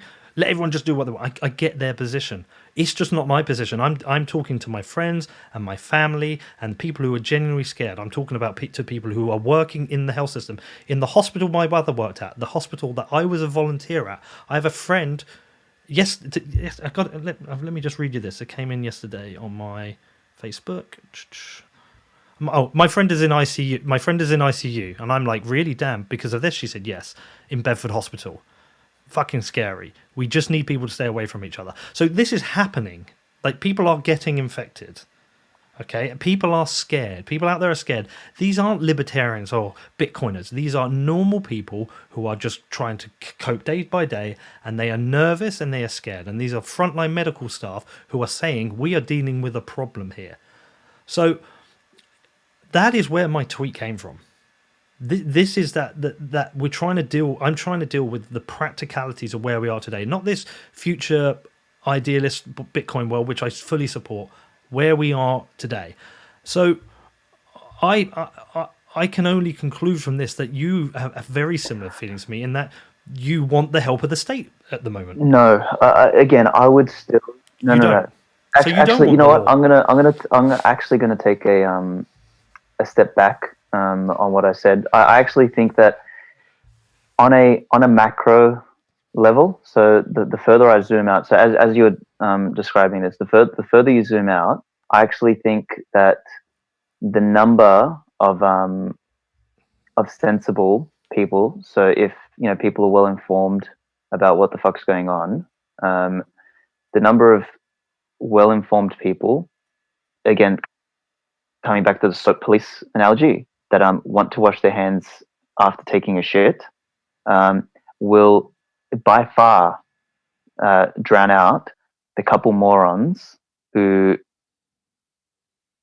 will eat with shit on their hands, despite knowing that. So I actually think that because one of the issues with passing a law like you must get tested is that what happens when the next test comes out, which may be even more intrusive or more fucking thingo, then you have a clear opening to do much more, how can I say, sinister things when probing people. So I think that's actually a worse trade-off than rolling the dice on a few fucking morons that may spread it to a couple more people, but on aggregate still be a much better outcome. Despite being, sad that, some people are going to end up losing lives, it's still a better outcome than passing something where So you don't want law? You don't want a new law? No. So I'm actually going to backflip on it because I'm thinking about the. Can I tell you what I think happened here? And please take this, no offense. Sorry. I think I think you've backed down here and changed your opinion because I think you're worried about your No, reputation no, or no, the no. reactions of people when Bitcoin will I have. just gave you a straight up reason. The reason was that. So what I wasn't thinking of when I first mentioned that is how can testing be construed later? So that is a big fucking danger. So I actually don't think so. Again, so I zoomed out for a moment. So while you're talking, and giving your example of your friend who's been telling you this stuff, what I did was in my head I zoomed out for a moment and I thought, all right, what is the ramifications of a couple morons potentially spreading it to a few people versus the very real opening that you create by using a broad word like testing and passing a law around that. So I actually don't think that's a trade-off worth making. So coming back to trade-offs, I actually don't think that's Okay, I mean that's fair. So what we're really, it's back to that contentious point then that there are certain people who just believe let's just let this wash through the system. Civil liberties are more important. And look, I understand that. I'm not fighting against that. Essentially, like I totally understand that argument, and I think it's a rational fear because I think the Patriot Act in the US is a very, very good example. A very good example of where new laws have come into place. They haven't been retracted, and they are an overreach of the government. I completely agree and understand with that. Can I can I touch on a philosophical issue that might add some color to this? Is this idea that cushioning everyone is a big part of how we've come to the point of having a society that thinks the solution to every fucking problem is somebody else fixing it for them or another handout. Like we've conditioned everyone to think that any form of pain or any form of adverse reaction is bad, or stupid shit like everyone deserves a participation or reward irrespective of what they've done to deserve it. Like, but coming back to the whole pain thing, like markets are incredible example of that. Is this idea that anytime something bad happens, it's a bad thing that we should come in, intervene, and fucking fix it. And I think that's a much deeper philosophical issue. Like, I was going to give you that pain receptor analogy earlier. It's like, what? And well, let me ask you this question: why do we have pain receptors in the body? To give us warning. For what? What do these pain receptors do? They warn us of potential danger. I would say it's a risk model for our body. It's danger, but more so damage, right? So yeah. It's because when you put your hand in the fire, you're given a signal by the body that this is bad, and it will cause greater damage to you. So what we've done over the last God knows how many years in the world, and particularly what we're doing now, is that we're removing the pain receptors from the system. We're removing our ability as a society and as people to know when something is wrong, because every time a little bit of pain fucking comes in, we try and wash it away as quickly as possible. We try and mask it. We try, cover it up. And we take blind, non-thought through measures to fix what are effectively complex problems in a bid to numb the pain like a bunch of fucking junkies, only to find that we did greater damage later. Like this is, this sort of knee-jerk attempt to avoid any fucking semblance of pain, when the whole point of pain is to signal that there's something bigger, that there's a bigger problem here, is I think where the root of the problem is. And if we keep approaching every single problem with that same mental model, all we're going to do is we're going to mask problems to the point where, again, I mentioned, I think I tweeted this, I'm not sure, but I practiced stunt driving when I was 24, 25. So I learned how to do stunt driving. And one of the first things they teach you is, you get in the car and your instructor like yanks at your fucking steering wheel so the car starts losing control. And the first thing that you're taught is to actually completely let go of the steering wheel and allow the car to find its own equilibrium, exactly, to correct itself. Yeah. What we've been doing, and from an economic standpoint, and what we've just literally done as a society and as governments with fucking Corona, is we've fucking hit that steering wheel and tried to control it, and we're about to fucking flip the car over, because we haven't allowed it to naturally find its own homeostasis, to find its own equilibrium. Every single natural system finds homeostasis and finds equilibrium and goes through a period of a little bit of pain. Like whatever micro or macro level you look at this thing, whether it's getting, a normal fever, getting sick, you go through a period where, the body experiences that. So for example, me, I haven't taken a single drug, Panadol, antibiotic, anything like that for almost 15 years now. I haven't touched a fucking single thing. If I get any semblance of getting sick, for example, what I do is like I've been on the road now for 8 months. So a couple months ago, like I'd been in like fucking 8 countries and on plane after plane after plane after plane. And, this kind of flu and fever and shit hit me. And this was sort of before Corona got really popular. And what did I do? I fucking went and I, sweated it out over a couple of nights. I went through the fucking process, went through the pain and came out the other end, feeling much better and healing myself. So all natural systems, whether it's the body, whether it's society, whether it's economy, will go through a period of, call it correction, call it natural homeostasis and equilibrium.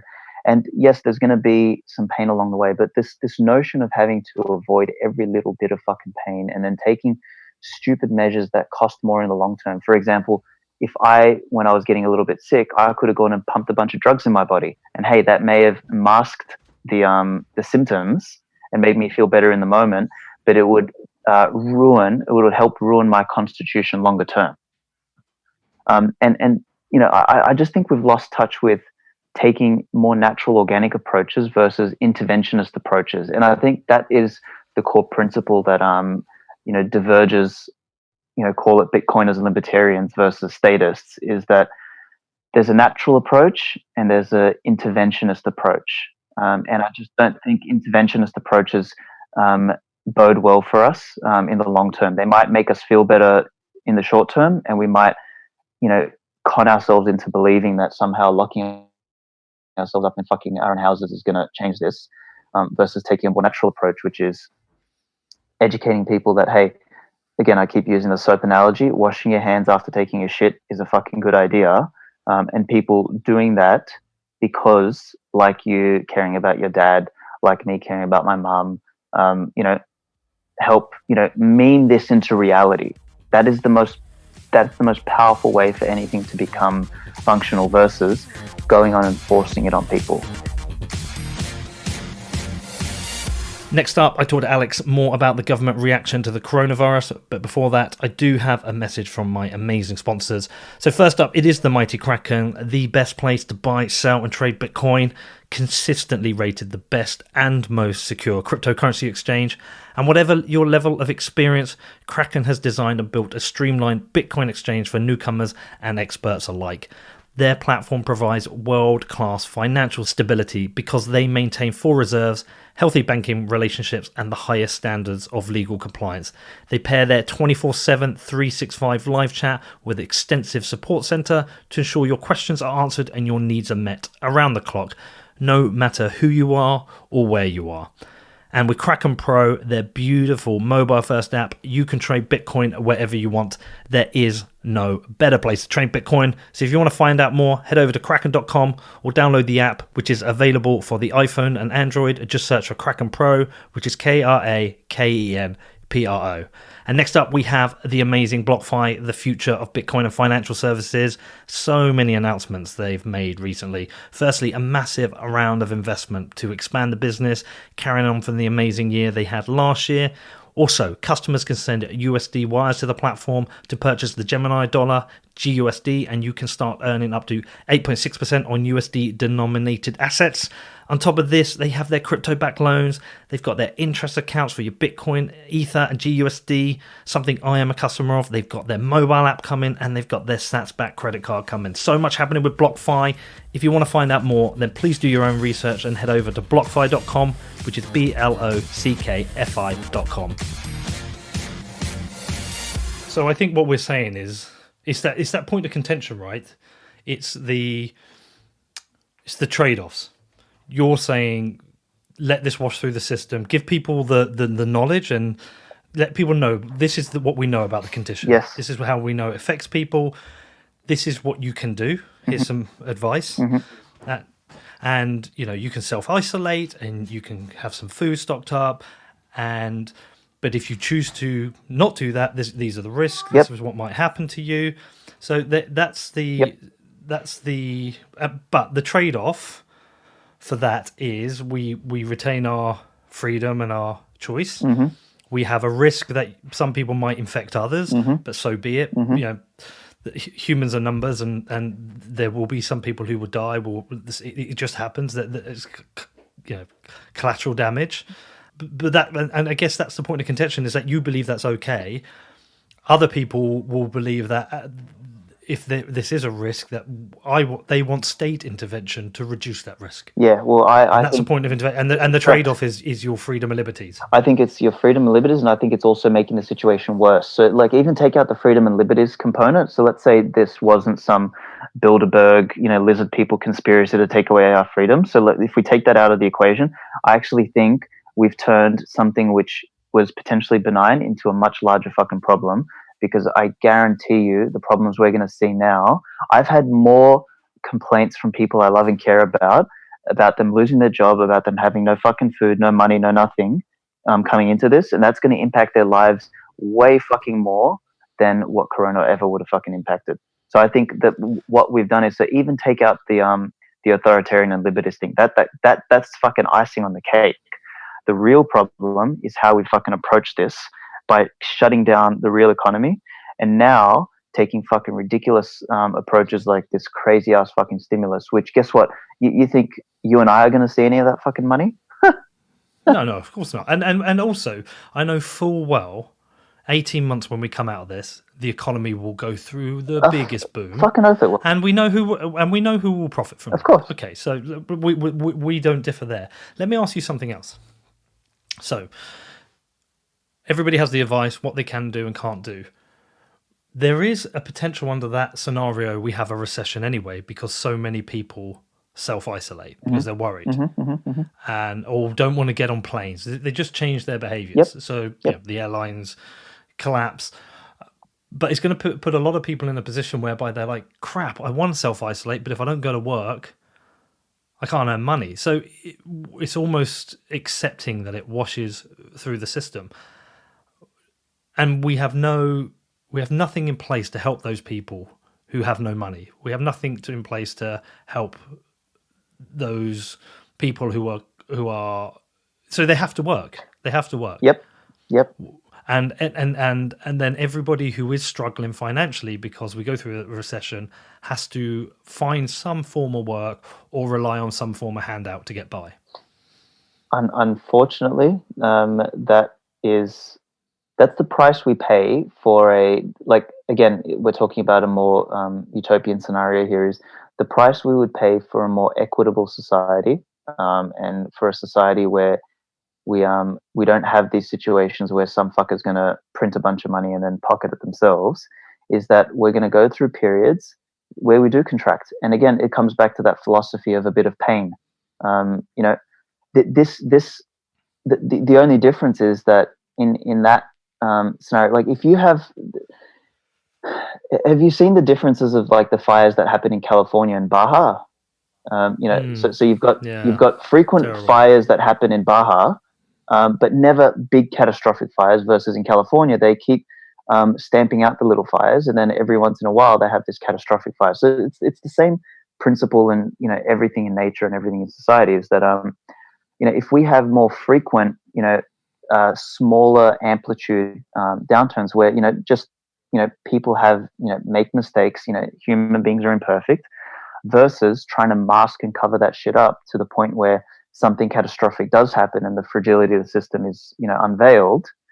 I would much rather take the cold turkey approach and deal with that shit on a more regular basis than mask it up until it becomes a fucking cancer that brings the whole system down. And that analogy again holds true with the car. Like the car's losing control. Just let it fucking go. It'll rebalance. It'll find its own equilibrium. All natural systems find their own homeostasis. And we've just lost touch with that. And the problem is, what I hope is that at some point, part of society starts going cold turkey and just starts to live in a method that is more natural, in its function versus this junky approach of trying to kick the fucking pain can down the road. Because at some point, like, we're not going to be able to.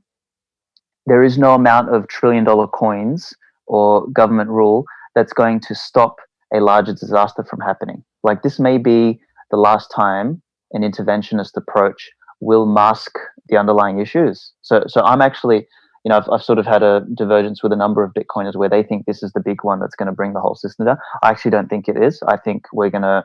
I don't think coronavirus is anywhere near strong enough as a pandemic to cause the quote unquote system to collapse. So I think 18 months from now, 2 years from now, 3 years from now, we'll be at all-time highs again in the market. We will have successfully printed our helicopter money our way fucking out of this, and we'll inflate all the assets again.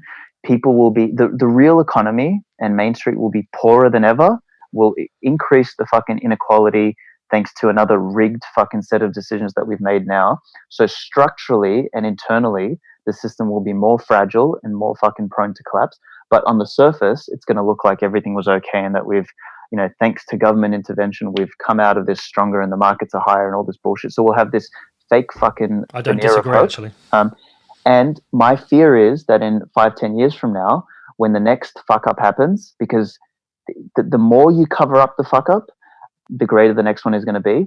That fucking explosion is going to make this one look like the dress rehearsal, and that's actually what I'm afraid of. So at some point, we have got to stop this fucking spiral. And unfortunately, in the absence of voluntarily trying to stop the spiral, I feel like that the only thing that's going to stop the spiral of stupidity is going to be an actual catastrophic event. And I don't think this is catastrophic enough. So I just feel like we're going to mask this one again and move on to bigger fucking problems, unfortunately.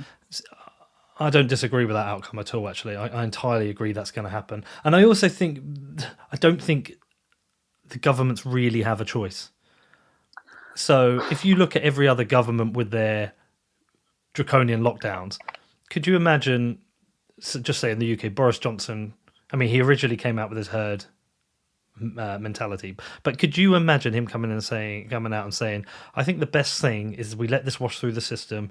Yes, people will die. Yes, there will be some pain. Yes, it will stretch the health service, but the economy will keep going. We will maintain our civil liberties, and you have freedom of choice.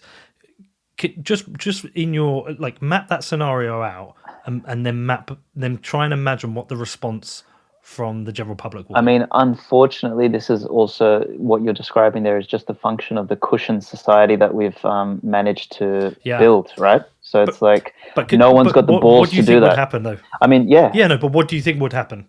I think you would see protests. I think you would see mass social unrest, and I think that would be a very short-lived government. Unfortunately, and then I think the next, and then I think that they will be replaced by a government that has to do what every other government does. Yeah, well, I don't think they have a choice in this scenario personally, because they have to follow the will of the people, not the will of the libertarians. Right? Well, yeah, look, they have to follow the will of the people. I mean, unfortunately, they do have a choice. It's just the consequence of the choice means that they'll get booted out. Exactly. And also, because they don't have that choice, I don't think they have a choice but to print money as well. I don't think they can say, look, this is our choice, but by the way, we're not going to help you out. We are, as we both agree, we are a socialist society. So they have to, and the only thing they can do is print money. So, and the sad thing is that it, like, the money printing itself is shit, right? But the worst thing about it is it will make the rich richer, and it will make the poor poorer as well. Let's delineate there. It'll make the corrupt richer. So I think yes, good point. We've made we've vilified the concept of rich to our own detriment. We believe now being rich is something bad, when the word rich actually describes something profound. You can be rich in love, you can be rich in wealth, rich in wisdom. Like so richness. Anyway, that's just my 2 cents there. So yeah, it'll make the corrupt wealthier and have more, whilst it'll rob the rest of us. So, I mean, look, stimulus, I had a point here in my little notes, is, stimulus is only required if you're literally locking down the real economy. And when you kill the real economy and it's not producing anything, of course everyone's going to go broke and you need money for shit, but you have a deeper question there, or you have a side question there is, what are people spending it on when all the businesses are fucking closed down, so what's the end game here? So it's really messy. So this is where I come back to, if there was in the current paradigm a brave leader who was running a state and running a nation or whatever, the ideal thing that I think that brave person who doesn't exist could have done was the following. Step one, get rid of taxes for, let's call it 6 months or a year or whatever, number one. Number two, so this is instead of inflating. So step number two is economically incentivize the private sector to build, construct, and manufacture anything that can help, quote unquote, fight the virus. So whether that's beds, ventilators, masks, testing kits, or whatever. So, no tax, whatever.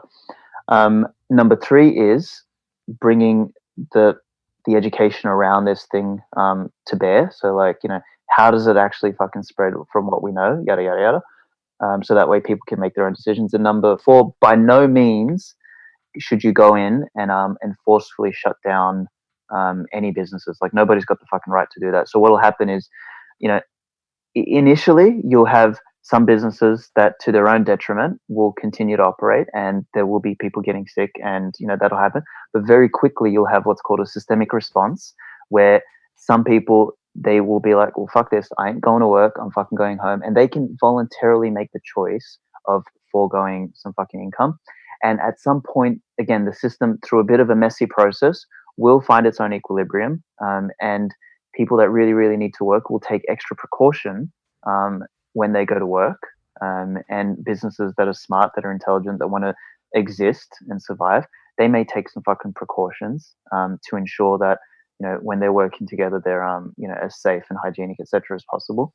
And what you'll have is that the economy and the system and the society will find its way through it, versus taking a fucking, like what we've done at the moment, we've taken a bat to everything, and basically the way the government approaches this shit is, everything's a nail and they've got a hammer and they're just going to beat the shit out of it. But are we in disagreement? We know it is nigh on impossible for a government to do that. Unfortunately, they can. Yeah, of course they can. Yeah. Unfortunately, that's the reality we live in, right? So this sort of comes back to what we said earlier, is that unfortunately, in the absence of us voluntarily pulling us like a consciousness circuit breaker in the world that says, hey, we're no longer going to cushion ourselves and take the easy way out, unfortunately the only way this Ponzi scheme is going to end is through some sort of catastrophic failure where the system does fundamentally collapse. And this, I think, is a glimpse into what that may look like. Do you know what's kind of, I don't want to say funny, but the 2008 financial crisis was a great trigger for the creation of Bitcoin, right? Mm-hmm, mm-hmm. And what is happening right now is it's almost like it's had its 10 years to build itself out, and now coronavirus is the validation where the validation, and gets to 100%, 100%. Like, but I really struggle with this, because I definitely don't want to be in this position where it's like, yay, this is great for Bitcoin, because I would rather this was not happening. But look, it is happening. I agree. Look, but do you know what? Actually, I'll challenge you on that. Like, rather that this was not happening, is that I feel like, maybe as brutal as this may sound, maybe this is the kind of the catalyst for the critical mass of people that is required for. This is the revolution. Yeah, maybe it is, and maybe this is the modern form of revolution. Whereas in days gone by, the revolution involved more like fucking jump on horseback and shoot the shit out of each other.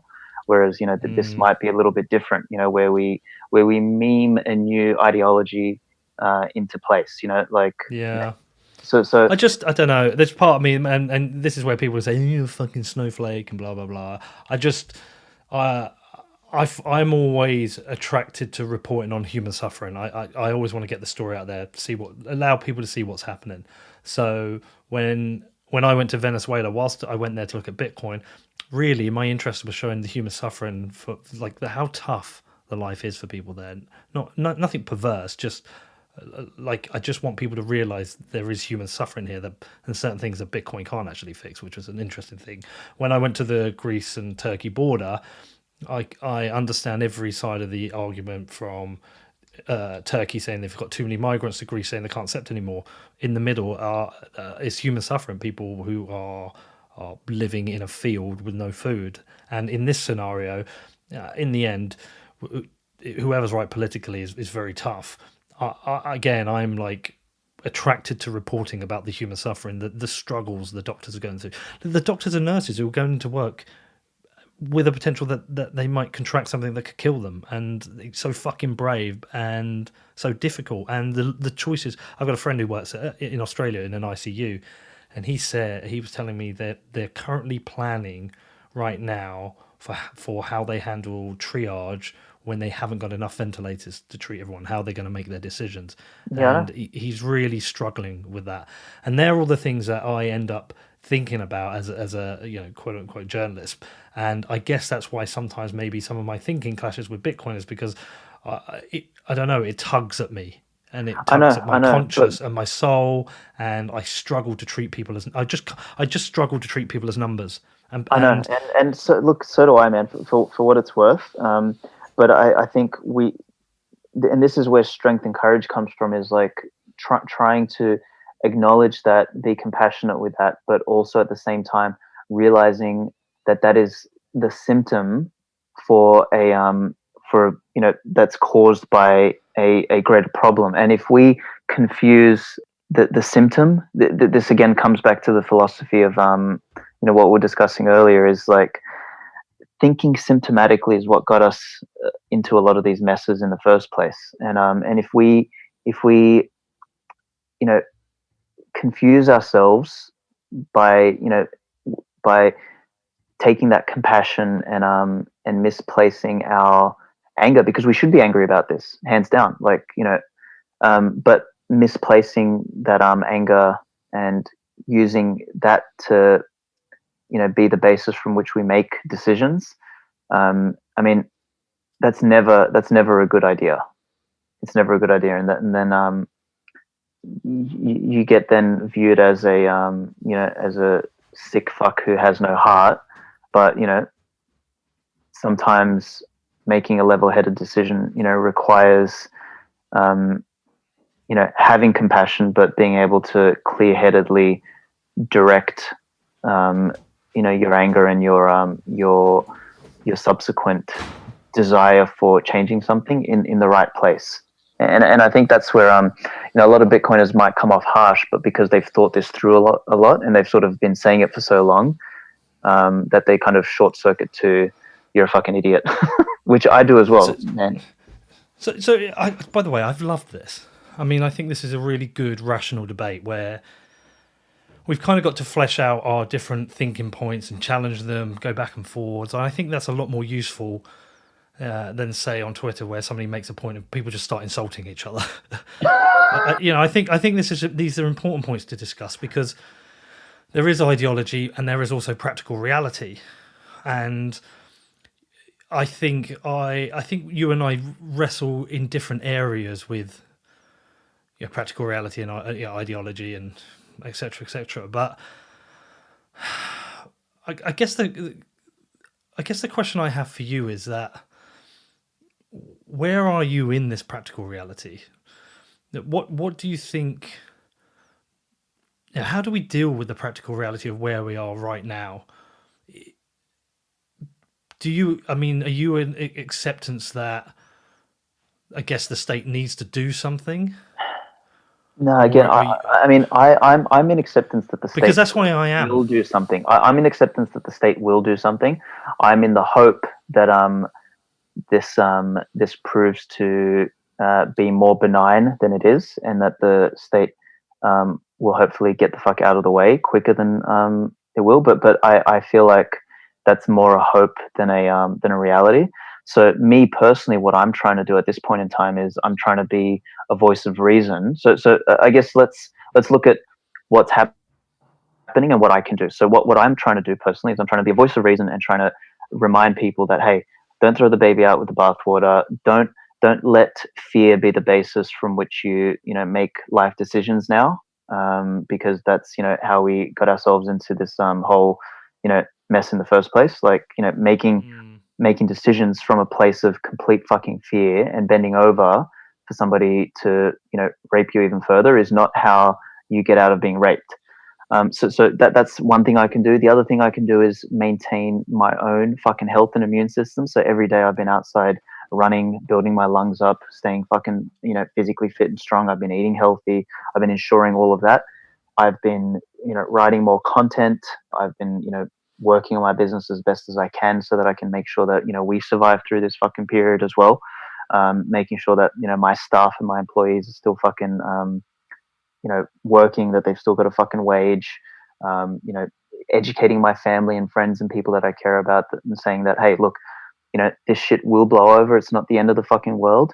Stay safe, be sensible, but also don't fucking blindly, give up, your right to be fucking human over this thing. Don't cower away now, because this is the moment where human beings are fucking tested, and we, it's either going to call on the best of us or the worst of us.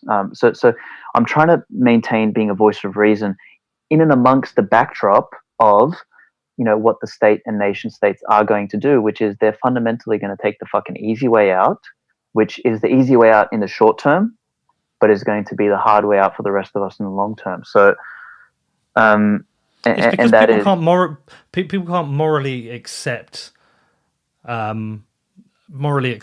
that we don't do something, we don't try and do something. In their mind, they just can't accept that.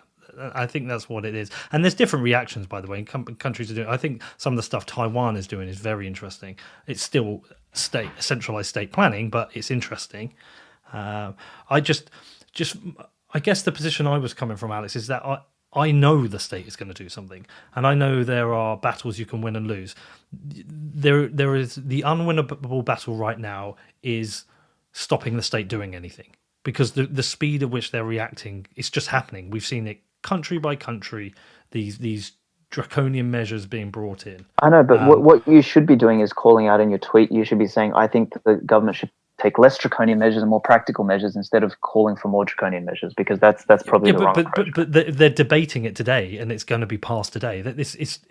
For me, it's not the battle that can be won. The battle that I think is worth having is what can we do best to ensure they retract from those positions once this is over. So man, I think that's a losing battle as well. That has the same. Well, is there? But the biggest contention of debate today in UK Parliament is the length of these measures. So if these measures are 6 months to be reviewed, that's a win. That is actually what I'm saying about. Well, I highly doubt it. Like I said, even if we take out the conspiracy theory element, in 6 months there's going to be another problem, which is going to require them to maintain the fucking laws. I guarantee. Well, no, I think they're going to have to maintain it, because I don't think we're going to be out of coronavirus. But we're not stopping these laws being passed. They are going through today. It is happening. There's nothing anyone is going to do to stop them happening, right? So that you can shout from the rooftops and complain and moan. Within a week, the troops will be on the streets of the UK. And by the way, it's not always a negative. When we have the floods, the troops come out, the army comes out and helps shore up defences for people's houses, which is a very good and cool thing that they do. But the troops are going to be on the streets keeping people in their homes, which is the things that people are scared about. This is not going to not happen. So we can shout all we want about it and say, this is terrible. In the spirit of your show Defiance, I mean, we should be defying that, we should be playing Rage Against the Machine. But I think some people I just want to do what you tell me. But I think some people misunderstand the role of defiance. The role of defiance is to represent defiant actions. It's not to say that I agree entirely with every single one all the time. Yeah, okay? Well, that's not what I'm saying. Yeah. So, so what I'm saying is, if we live in a democracy and the government is to deliver the will of the people, and the will of the people is that they want social distancing, and they want this to happen. Maybe the will of the people is to have the troops on the street. I highly doubt the will of the people is that. I think the will of the people... I don't know. What I'm saying is, if that is the will of the people, then that is the will of the people. If the minority think this is an infringement on civil liberties and they don't want this, then they want to force it through, then that's authoritarianism. Because it's a minority choosing what should happen for the majority. And I know we're in murky territories here. Very murky. All I'm saying is this is happening. There is no stopping this. These laws will pass today. It will happen. What can be fought is their retraction. And what we can do is put pressure on the politician and the rebels today who are going to hopefully get it kept to 6 months, to keep the pressure on them to say, in 6 months, what are you doing? Yeah, true. But you don't keep the pressure, Pete, by saying that, oh, we need more draconian laws. You keep the pressure by trying to wake people up and say that, hey, this is being fucking overblown, and look at the systemic fucking issues we're causing. I don't know if it is being overblown. I've got no way. I'm not experienced. I'm not somebody who works in this area. I cannot say it. I don't even think you can say it. I think I always refer. You can't tell me that people having no money and no work, what that's going to do to them psychologically, emotionally, physically, and economically is going to be worse than a virus. You cannot tell me that. I can't. What I can tell you, what I don't know how to do is how to measure it. I don't know how to measure it, and I don't know how to predict it.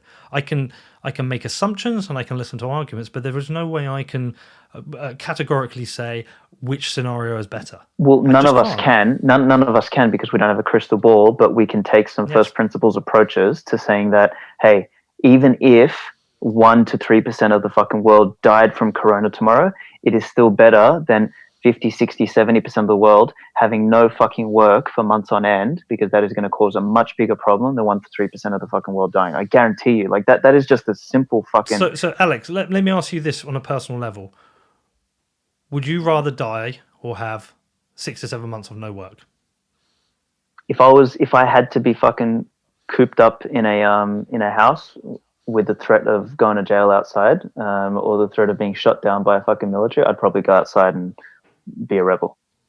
Yeah, cool. But I'm saying, would you rather die or having 6 to 7 months of no work? I mean, because the point, I think this is this is the question we're asking people. Again, this is not the question we're asking libertarians. This is a question we're asking society as a whole. Do you want this trade-off? And I am not seeing. I'm not seeing a massive rejection of these trade-offs from people. I'm not. When I look, see, a very good benchmark is seeing what people say on Twitter and seeing what people say on Facebook. Twitter is Bitcoin world, right? Mm-hmm. Libertarian world. Facebook is the real world. And all I'm seeing in the real world is people saying, I'm not going to work, I'm going to socially distance, everyone should do the same, we're all in this together, how can we help each other? And that's what I'm seeing.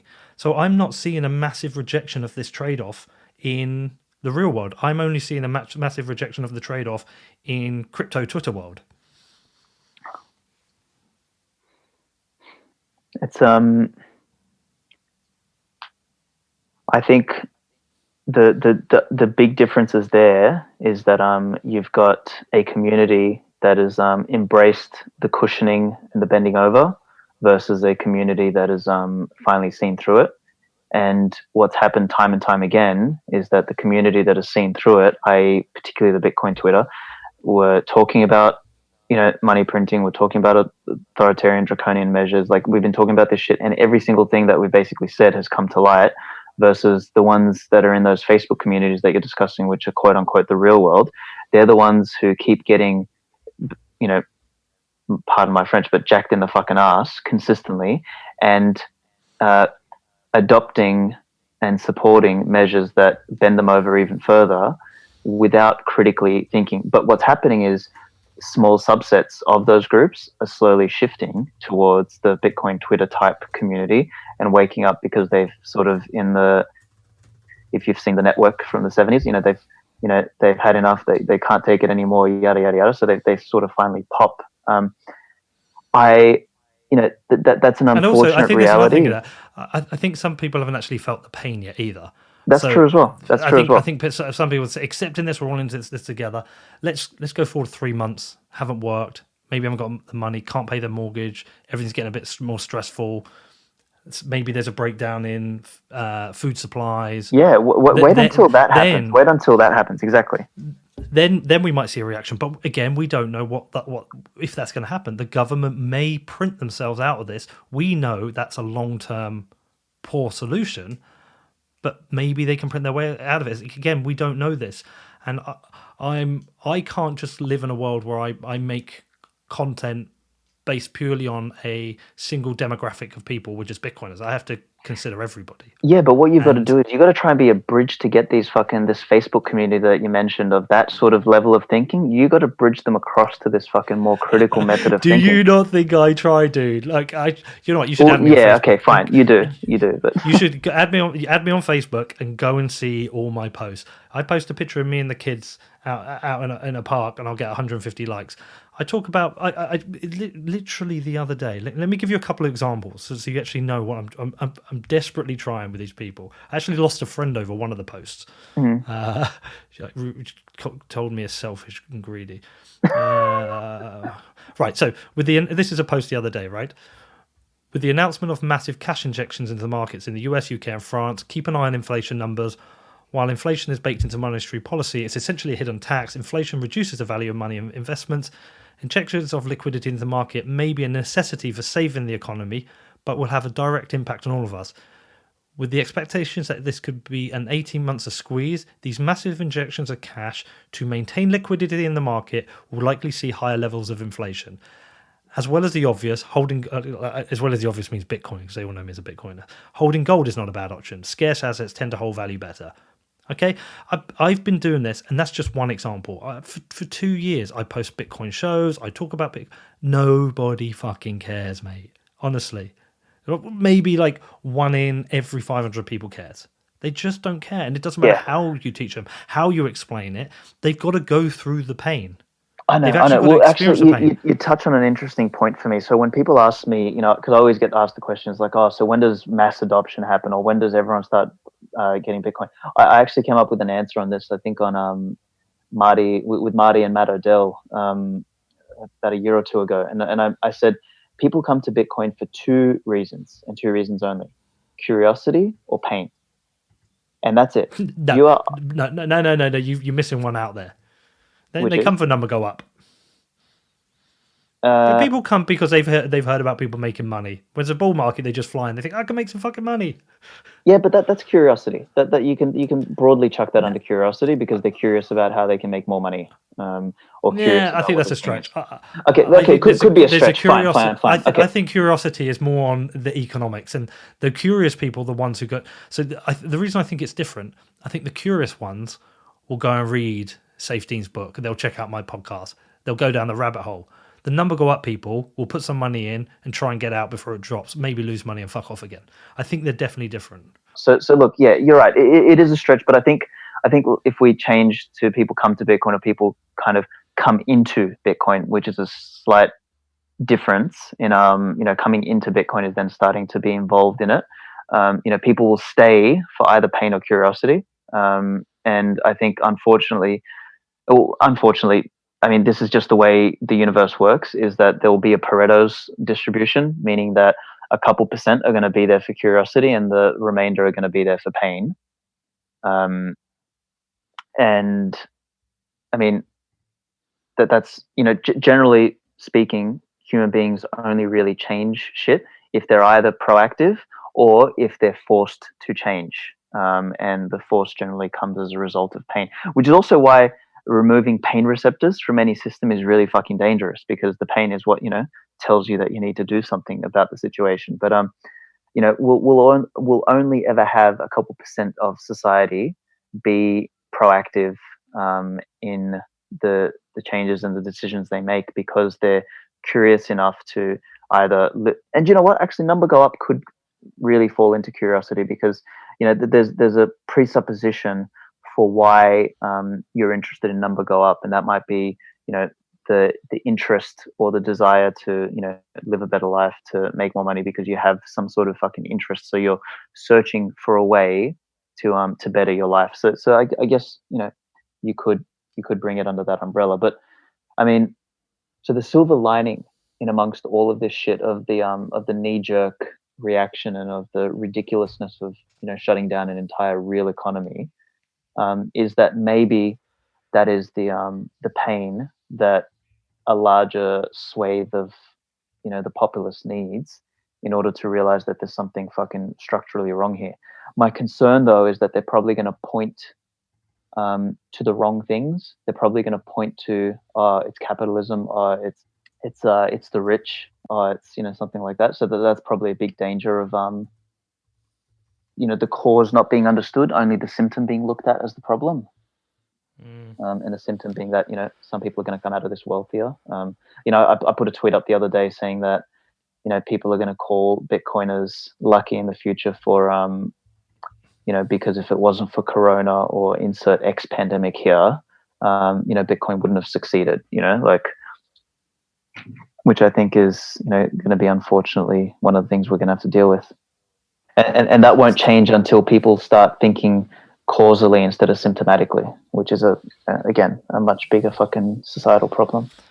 Do you know what would be interesting is to do this again in a month and see where we are, see how a lot of this has played out. It's been really interesting to do this, and just because I guess I don't know if it's been the same. Well, I know it's been the same for you because I've really had to think about my own thought processes through this, and I just can't live in that position where I just think from a single viewpoint. I have to weigh it all up. I have to try and think about wider society and how other people will react and what other people are thinking as well. It's really hard not to do that. I find it. I understand the reaction to my tweet. Like I do. I think some of it was really well articulated, and some of it was just fucking childish. I think a response to that, just saying you're just a slave, I think it's not useful. It doesn't add anything. There's no progress made. No one's going to change their mind just because you called them a slave or a statist. It just doesn't happen. Well, it might trigger you into action. Well, no, it just does nothing. But it does make me want. I just want to more discuss it with someone like yourself. For me, I'm wrestling with a lot of subjects here, a lot of different points. I really am wrestling with that. I'm not trying to be a support the breakdown of civil liberties. I'm not trying to enslave people, and also I don't think my government is sat there rubbing their hands going mwahaha, let's create new rules and enslave our population. I think they genuinely are trying to save lives and stop a breakdown of the health system. I believe that. I do think there are risks though that they get new powers and they enjoy them and they don't relinquish them and they use them for future bullshit. But I am really wrestling with this, Aleks. I think that, but I think they're also more just going to end up. I think a lot of the damage that government does is more the notion of a bull in a china shop. Is that they have powers that nobody else has, and with great power comes great responsibility. All right, Spider-Man, and the problem with wielding such powers is that anything you do has second, third, fourth, fifth order effects that you just can't measure. And this is the problem which Bitcoiners and libertarians always talk about, is that when you have complex systems, the more you fuck with them, the more down the line effects you have that you just can't measure, that generally turn out worse than letting the natural state of affairs play out itself. So if I'm going to tie off my viewpoint for this entire thing, is that I think nature and natural complex systems have their own systemically perfect way of rebalancing. Whether we look at plagues or anything, like viruses or whatever, they've been with us since the beginning of time. And part of the problem, particularly in modern times, is that we see ourselves separate from everything. We see ourselves separate from nature, separate from the world, separate from viruses, separate from microbiomes, separate from natural law, Each and that other. we can somehow separate from, and somehow we think that we can outsmart fucking nature, and we do stupid things, which always just seems to come back to my analogy of the car losing control, and we will fucking kill ourselves in the process, instead of taking a step back and thinking in a more symbiotic sort of manner that things are interconnected. They're beyond our ability to hit with a hammer and fix. And and the, this is society's, this whole corona thing is society's opportunity to potentially take a divergent viewpoint, one that is more natural in its essence, but unfortunately, like you said,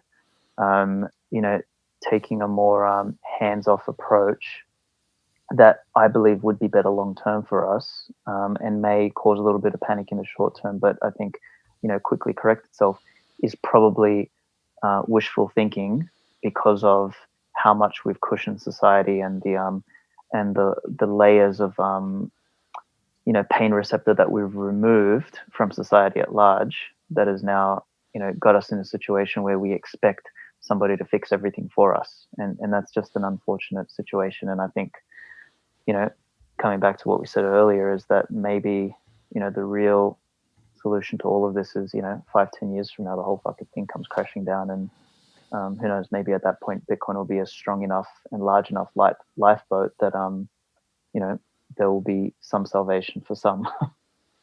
Do you see with this how it's possible that people could listen to this conversation and think we're both right, in that I think you're entirely right about your analysis of kind of, I would say, the way people are making decisions, and your analysis of the financial system and how we're set up in a really bad way. But also, do you see where they can also agree that perhaps Pete's also right in that there is no other option right now, because we do live with a state, and we are socialist, and the state has to respond. Do you think it's one of those scenarios where in some ways we're both right? Look, right, again, a fucking spectrum, right? It's I still think that. Go on. Well, do you think it's more that actually we're both bringing valid things to the table that need fleshing out and debating? So, for example, I would say entirely that we must and we should debate the role of government and the role of money. I think we must do, because we've made so many mistakes, and I also think we entirely have to debate the fact that the government is going to respond. How should they respond, and how should we react to that? I think rather than just ignoring either of them, I think to ignore either of them is dangerous. Yeah, so I think I think the common ground here is that we can agree that all of this stuff needs to be discussed. I think what maybe you could do better, in my humble opinion, is instead of coming out with a tweet that says I'm a statist, I think that we must have the state sort of introduce laws. I think maybe a better way to approach that may have been. Well, I didn't say that, but hold on. But I didn't say that. I didn't. That's the thing. And words are important here. Okay. I didn't say we must have new laws. Not one point. Sorry, not new laws, but I said draconian centralized planning. So I said right now I'm definitely a statist, and I am a statist. I believe right now in state intervention in this situation, and I very much agree with what Nassim Taleb came out with. I'm not sure if you saw that. But right now I'm definitely a statist. I think we need draconian centralized planning to reduce the spread of coronavirus and the overwhelming of our health system. That was the first point of the tweet. I never said about new laws. I was fearful of new laws, and I said I am, though, thinking about post-coronavirus and how we ensure governments retract from their new powers. But I have no desire for them to have new powers. I just know they're going to have them. It's happening today. Yeah. Okay. So I'm looking at your tweet again. So I think maybe, and again, it's really hard on Twitter because you don't have enough space to really well describe what you want to say. No, because really this needs like 20 tweets to flesh out map out every scenario. It does. It needs a whole fucking book, right? Exactly. So that's impossible to do. So I think maybe using your platform and your reach to sort of try and wake people up to maybe the risks of draconian centralized planning, I think is also a very valid element. And I hope that I've sort of represented some of those risks during this conversation. because my argument is that those risks are actually greater than the risk of, doing nothing, A, or B, what I think is probably the because we live in a paradigm of state-run nations, of a light touch, and I described what I believe the light touch approach should be, which is um, removing taxes for a period, so tax holiday, incentives for a couple select things, and open information about this. And number 4 is just allowing people to make the decisions on their own about their businesses. So I think that would be the way I would approach it if I was leading a state in today's paradigm. And I think that would probably be more functional than doing nothing, because I think doing nothing would probably cause a greater uproar. I just don't think we can ignore the state right now. I think people can choose themselves to ignore it and stand for their central principles, but I don't think. I think other people have to consider what the state's going to do, and have to. I think it's impossible. I think ignoring the state is ignoring practical reality, and also ignoring the vast majority of society. Yeah, so maybe what you could do is put out a tweet that's like saying that, hey, look, I'm a reforming statist, and I acknowledge the fact that draconian centralized planning will occur, and my intent here is to try and spread some information that keeps people, awake during this period, so that way they don't give up their civil liberties and freedoms from a state of fear. And whilst but there is a slight difference there. I don't want to acknowledge this shit's going to happen. No, because I actually think some of the centralized planning will be better. I do. I think it would be better and decentralized. And look, we've done 2 hours and 40 minutes. We could go on forever. But the reason I said that is I think there's certain things the state right now in this very moment can do better than the free market or are better choices than doing nothing. And so that's why I said I'm a statist, because right now I believe in the state. I'm not kissing their ass. I'm not begging them to help. I'm fine. Like, I've already put in place the things I need. I'm perfectly fine. My family's fine. My family's already prepared for this. I am not thinking about me. I'm thinking about other people. And I'm thinking about the frontline medical staff. I'm thinking the less well-off in society, the teenager with asthma who might get sick. And I think there's certain things that the government can do which the free market can't. And that's why I said it. So, okay. Well, let's come back. Yeah, I mean, let's maybe do this again in, like you said, a month or 2, and just see where things are at. Yeah. I think this is my longest ever interview, by the way, Alex. Really? Yeah, I don't think I've done. I've done a couple around this length. It might cut under with the few bits where we lost connection, but yeah, I think we're at Rogan level length of show here. There we go. Fucking hell.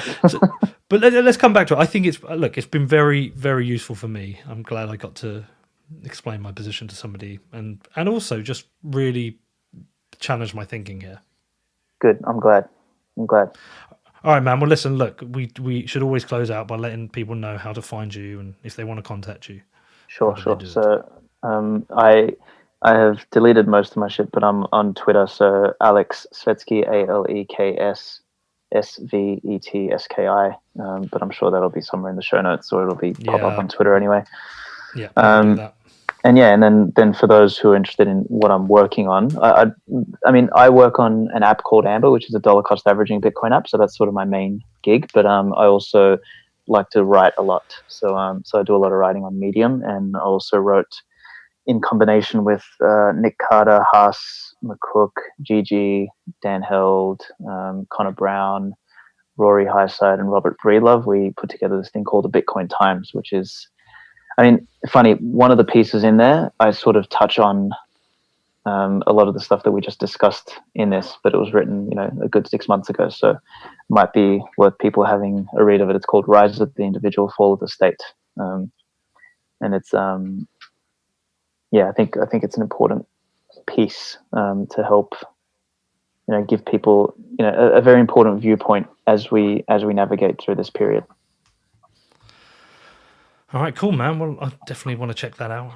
Appreciate you coming on. This is, this has been really good, man. Well, let's stay in touch, and then let's possibly revisit this in a month. And it'd be interesting to see if our views have changed and what's actually happened, because I think we'll have a lot more information. Indeed. Take care, man. Stay safe, stay healthy, both physically and mentally. And if you ever need anything, you know exactly where I am. And I'll speak to you soon, man. Indeed. All right, bro. Take care, man. Likewise. Okay, so what did you think of that? Did you enjoy that show? I am looking forward to the response to this. I know there are people in the Bitcoin world who are libertarians or anarcho-capitalists, and I also know there are people who kind of understand the practical realities of living in a system with a state and are trying to wrestle with these choices as I am. These are very tough subjects we're discussing here. Democracy, freedom, civil liberties, the economy, how we all function together as a society, how we respect the wishes of others. Now, libertarianism is new to me. I've made a few shows about it. I've made one with Stefan Livera, a couple with Eric Voorhees, Michael Goldstein, and I'm always fielding at them the questions that I have, the things I'm concerned about. I'm not sure if it is the perfect solution that people think it is, but I do appreciate a lot about it. I think there's a lot to like about libertarianism, but I don't know if the free market will fix everything like some people seem to think it does. I think it often dismisses some types of human behavior, especially greed. I do, though, agree with property rights and think they should be respected. I agree that the free markets are in some ways more efficient. I do dislike a lot of regulation that we have that comes in from the government. And I've noticed this a lot more since I've started learning about libertarianism. I think I've had been more aware of some of the regulations that come in from the government. I've looked at it with a different lens. But I've not always been fully convinced that a completely unregulated market is perfect. I worry about things like, say, Uber, what they did in India, which I think was terrible. And I covered that with Michael Goldstein, if you want to check that out. I do question, some people are saying that a libertarian society would deal with coronavirus in a much better way. Again, I'm not convinced. I don't know if you can fully map this out. Would coordination be faster and better under a completely free market, or does a centralized government have the ability to react and implement things in a faster and better way? Again, I don't know all the answers to these things, and there are people with opinions on both sides, and I do want to debate it rather than just shout or cheerlead one side. Certainly, there are serious questions with regards to the initial response from the CCP and the suppression of information, but they have also managed to suppress the spread of the virus in a different way to Italy. We have Italian deaths now way ahead of China's. And this isn't me supporting authoritarian rule, but are there things we can learn by looking at every different scenario and then weigh up the trade-offs? This is something I want to do. So I'm not suggesting that I also would like to live under Chinese rule. No, fuck that. But I do want to just measure and just look at every possible scenario, how different countries are reacting to this, because we are living in unprecedented times. Everybody is judging this. Everyone has an opinion. And I'm trying to, like most people, make sense of this, because this is the strangest time I've ever lived in. It's really, really fucking surreal. But yeah, so happy to debate this, happy to talk to anyone about this. I think we should avoid levying insults at people and just saying you're a statist or a slave, as I think this closes down the argument. And if you close down the argument, you close down the debate, and I just don't feel that is particularly useful. So I hope listeners understand why I'm approaching these subjects and challenging this type of thinking, and happy to discuss with anyone. You can just reach out to me. My email address is hello@whatbitcoindid.com. And yeah, living in lockdown here now, going to continue making shows. And yeah, I've got a few coming up, focusing a bit more on the financial side, a bit more on what this means for Bitcoin, and also going to be carrying on looking at the state response to this. So any questions, do feel free to reach out to me. It is hello@whatbitcoindid.com.